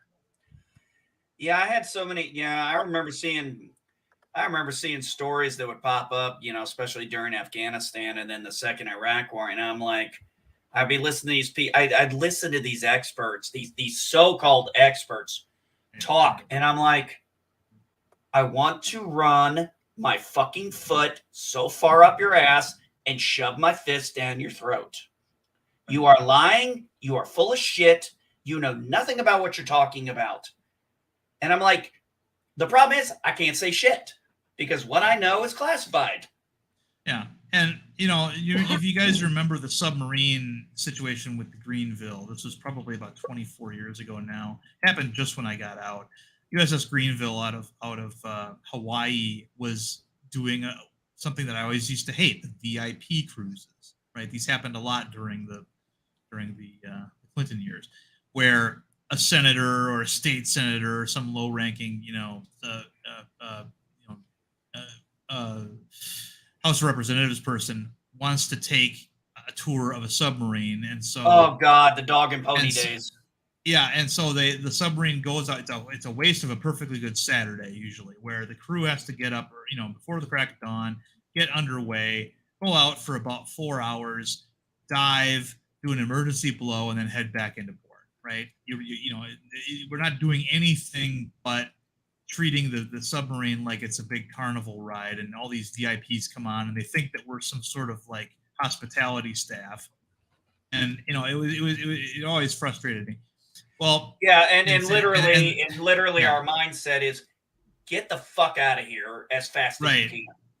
Exactly. We this boat is not designed for passengers or guests. They figured that out right away. But what happened was something that I always thought would eventually happen.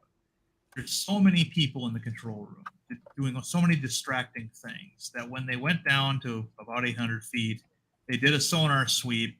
And then they do an emergency blow, which is where they blow the ballast tanks dry, and that causes the vessel to come to the surface like a cork. It's famous footage you've seen of Los Angeles coming out of the water. That's an emergency blow, right?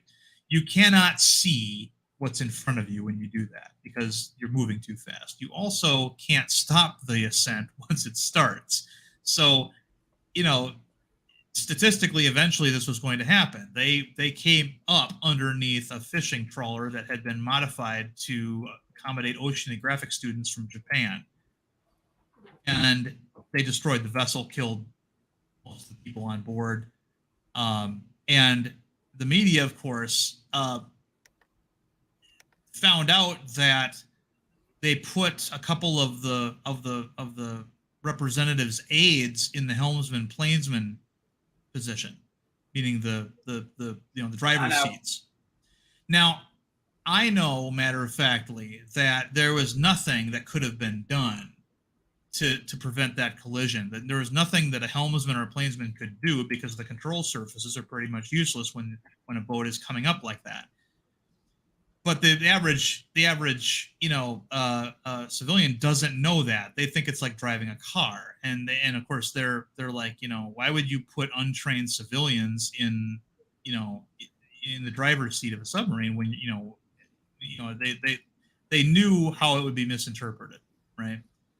So but I didn't mind that they did this because this helped lead to an end to VIP cruises, at least for a while. Yeah, I remember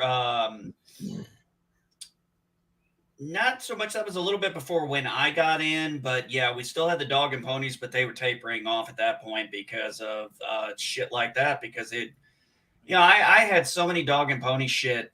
A VIP would come down like, oh, the general's coming down. And I'm like, motherfucker.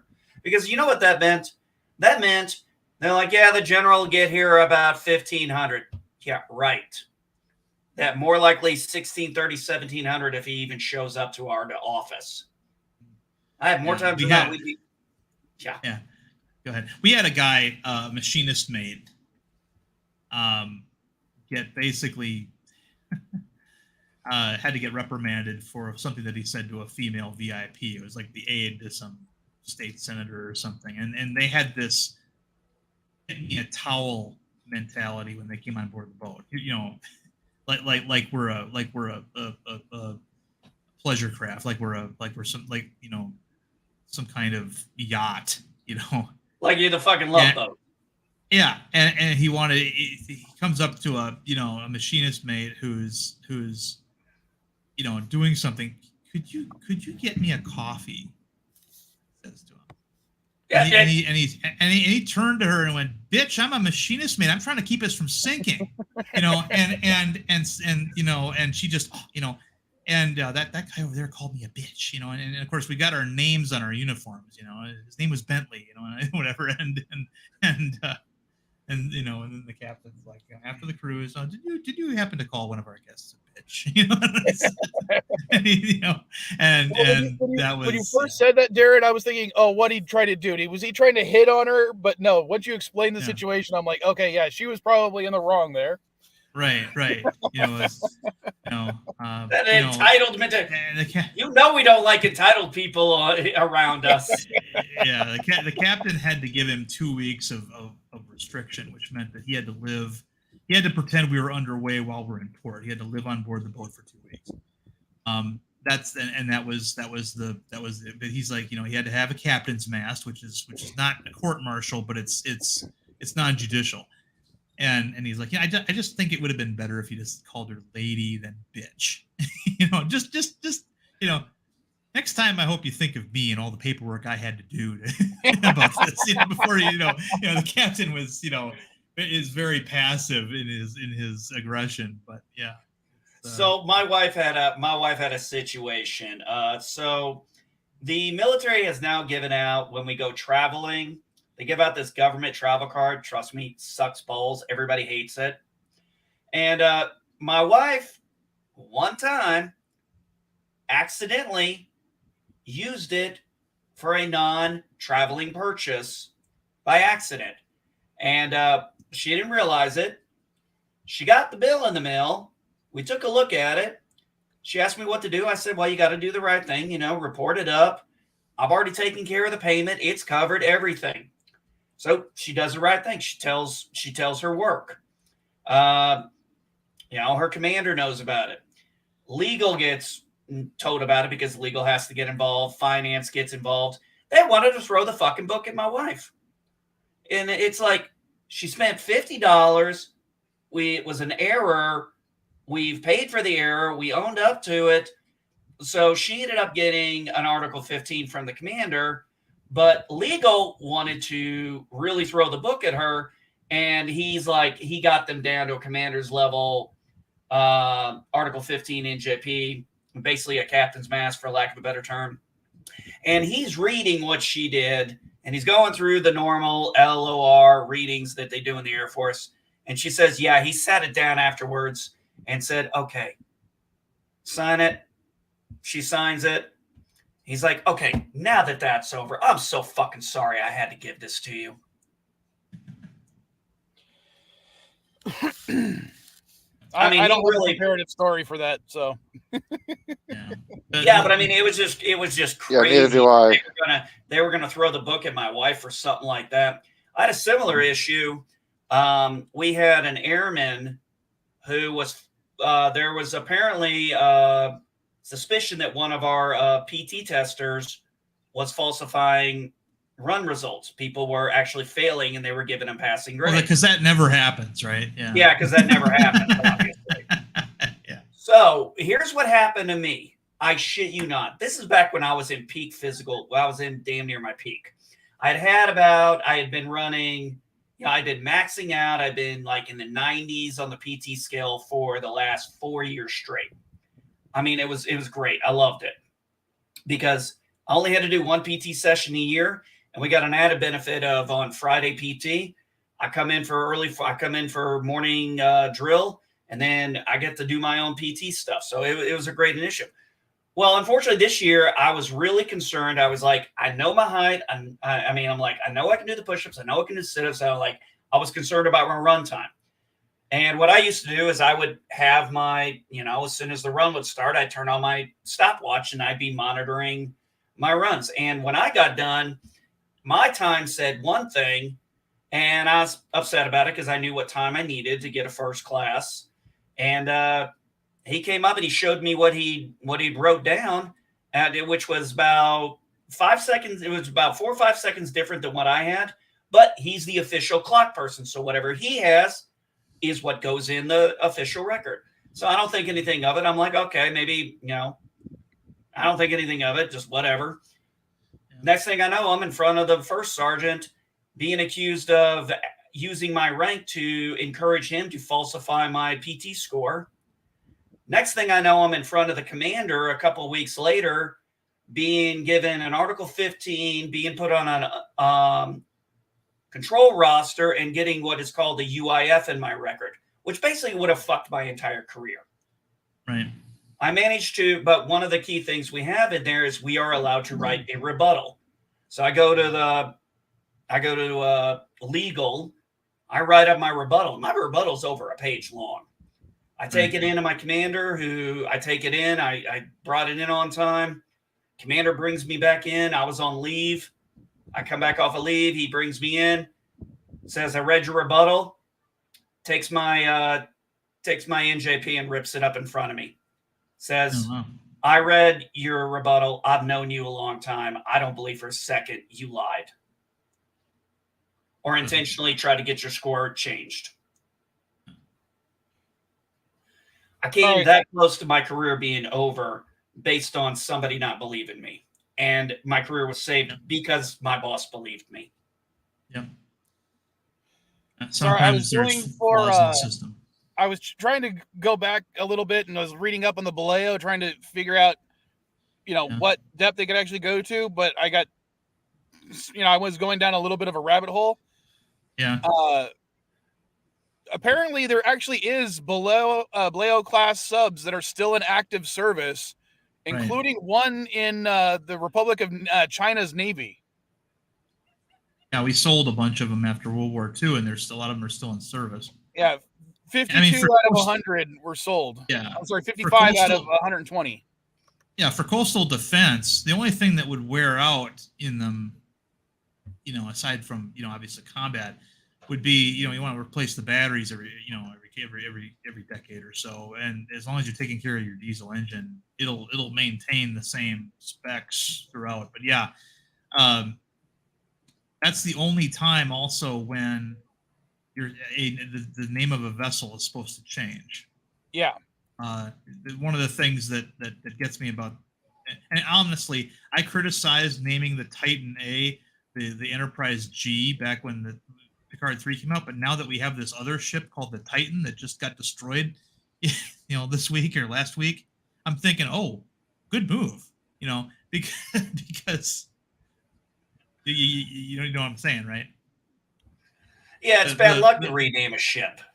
Yeah, it is. It's against naval traditions and all kinds of things. I mean, you can rename the planned name of a ship. So, for example, I think it was the Hyman G. Rickover was a submarine that was originally supposed to be named the Providence, but in the planning stages, once Admiral Hyman G. Rickover died, they decided to name this vessel after him, and then a later ship was called the Providence. What about the San Paulo being renamed? What about the San Paulo being renamed the Defiance? Right, we don't know. Well, you're right. We don't know all the details there, but yeah, I mean. Clearly, naval personnel, they're like, oh, you renamed the ship? No, as a Marine too. That is like, so when we found out when we found out, hey, they're renaming all these Army bases, I'm like, well, this is stupid, but whatever. Right. And then I found out there was like 2 naval vessels getting renamed. I was like, God, I don't want to be on that vessel. Right. Fort Hood, for example, I just found out yesterday. In fact, I was looking up Fort Hood. Why can't I find information on Fort Hood? Oh, it's been renamed like Fort Cavaro or something because it was named after a guy who was a Confederate general. Yeah, same with Fort Bragg and Fort Jackson. Right. So, I mean, we don't like change, but I mean, if we don't have the ability to stop it, I say don't sweat it.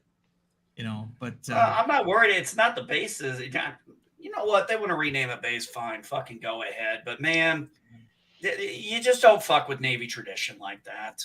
It bothers me.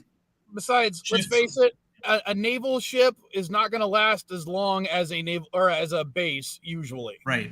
Navy tradition changes all the time. It used to be Navy tradition to have no women aboard a ship. That changed. Right. Navy tradition changes all the time, guys. This is more core. And we're not talking about genders. We're talking about this. I'm talking about tradition. Naval tradition. It was a tradition. It's not a tradition. Elihu, it was not a tradition to exclude women from service. It was considered bad luck to have a woman on a boat. The Navy carried that on until they changed it. No. Hold on. Elihu, it was only considered bad luck like during the 1700s and the 1800s. It hasn't really been an issue other than sex. They're worried about people having sex on ships.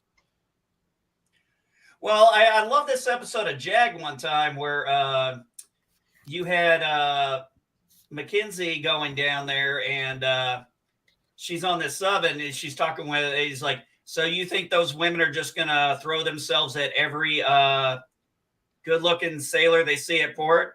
Every good-looking sailor and the things? She goes, after a few months on there, honey, they'll be going after the ugly ones. Yeah. I mean, if you need any proof that would happen, just look at the scullery in Navy boot camp. It's one of the worst places to work in the galley during service week. Everybody is hot and sweaty because it's so steamy in there. You don't normally. I mean, we don't wear dungarees anymore. But anyway, but you didn't wear your dungaree shirt. You just wore your white T-shirt in there. And of course, if you had some females in there, their white T-shirt is going to stick to their bodies. That was the place where hanky panky often, or what we used to call fraternization, took place. And if it's going to happen in there, it's going to happen anywhere. I mean, I could not imagine a co-gender crew on my submarine, but then again, my submarine was designed for a single gender crew. And the newer ones, apparently, SSGN stuff, they're designed for it to at least give the females some privacy, but you're still in an enclosed environment with women. Yeah, but isn't it away from your wife? Well, hold on, Darren. Isn't even now only women officers are allowed on subs? No enlisted? No, there's enlisted now. I've seen the pictures. So basically, the Navy's still saying that all enlisted men are sexist. Gotcha. No. Well, no. It's what? You think the women don't get horny too? Yeah, you don't think me defend things. You don't think that a relatively attractive woman isn't going to use whatever she can use in order to get ahead of herself in the service? And you don't think a horny asshole guy is not going to want to put his dick in something just because he's bored? Yeah, one of the reasons why we have rules on fraternization was it was put in place by unattractive women who didn't think it was fair that the attractive women had an advantage over them. Well, not only that, my dad has told me stories about being on boats catching, people in the enlisted quarters fucking a fucking cantaloupe. Oh yeah, yeah. I mean, So- and it's not just a Navy Dude, thing. we you know. had people. We'd be out 2 months doing combined arm exercises in the middle of the fucking desert. There's 30 women in this. There's 30 women out of all these thousands of men, and we had 4 of them get caught fucking. Yeah, yeah.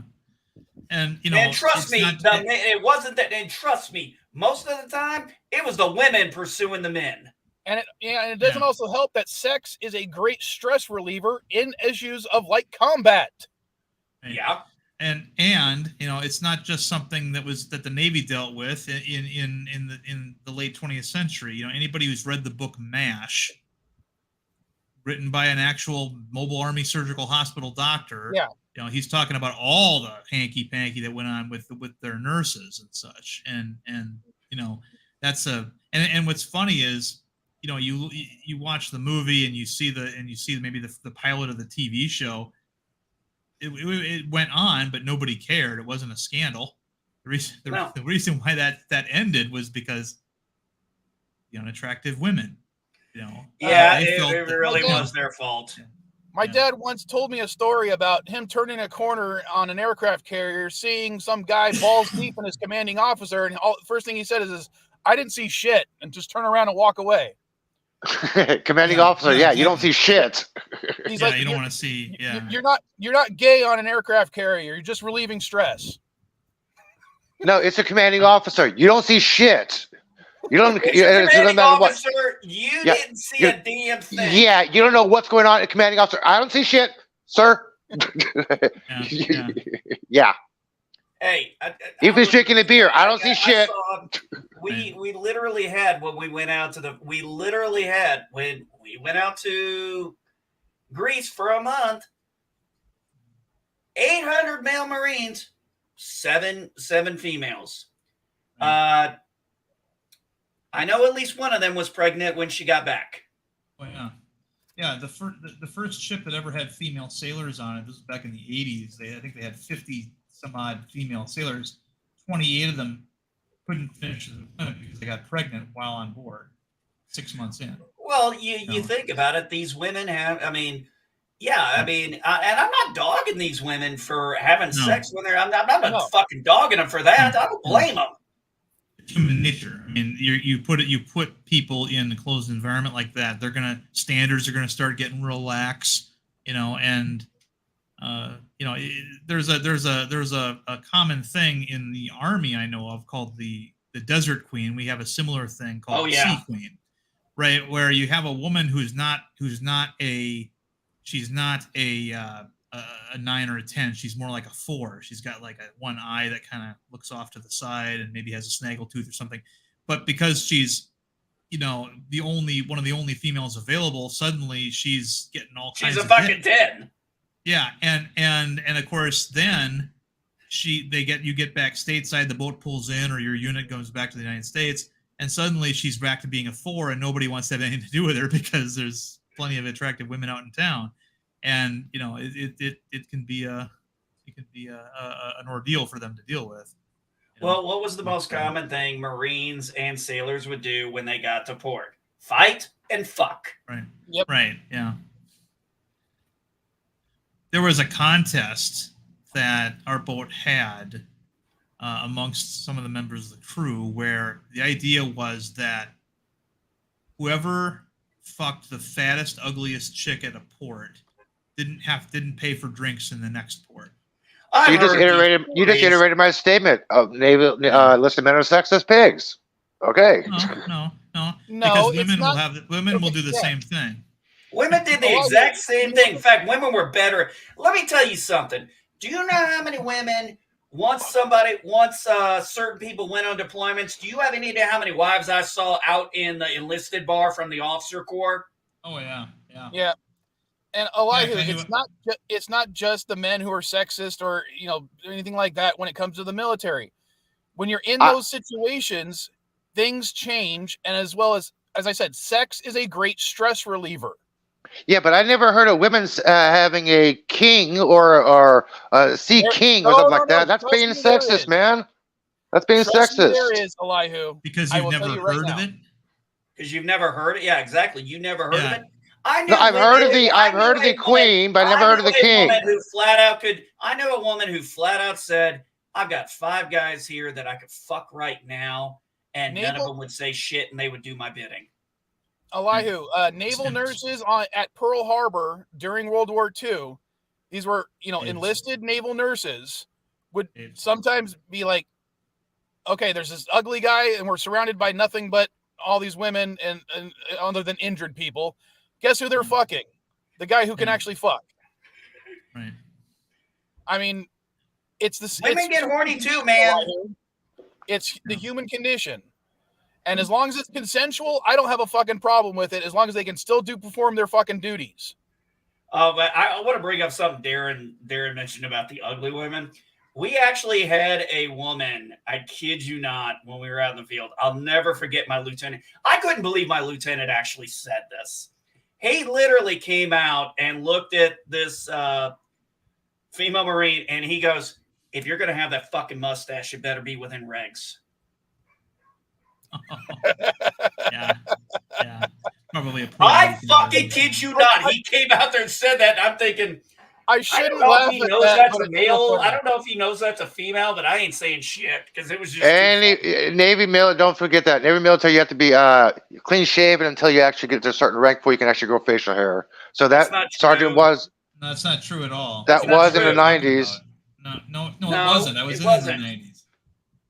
No, it wasn't fucking true in the 90s. The only people who could grow beards in the service were submariners when they were underway and nobody could see them, or some special ops units because they had to infiltrate. That's it. Now, you could have a mustache, but, depending on what branch you're in, depending on the regulations you had to conform to. Same with our hair. You couldn't have a great big... anytime soon. Yeah, you couldn't have a great big Sam Elliott mustache. You couldn't have a great big Sam Elliott mustache. It had to be like this pert little Errol Flynn thing. And what's the point? I don't know. I had a mustache I had a mustache before I went in, and then I grew it while I was in, and then I had it for a while, and then one day, I swear to God, I got a fucking haircut. I came home, I looked at it, I was like, I gotta get this thing off my face. Yeah.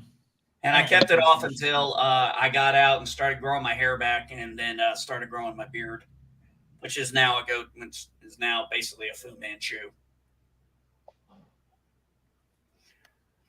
All right. Yeah, well, one of the things that always pissed me off. 30 hours. 3 hours. 6 I'm gonna go minutes. ahead and stream. Anything you guys want to plug before I go? Go ahead, Elihu. I was going to remind people that Bird of Prey has Twilight Zone in about 20 minutes. Awesome. If Bird's still in the chat, go ahead and post your link, boss. So with that, I'll end the show with Caddy getting a phaser again. All right. You're 19 years old now. I figure it's about time you got one after all your complaining.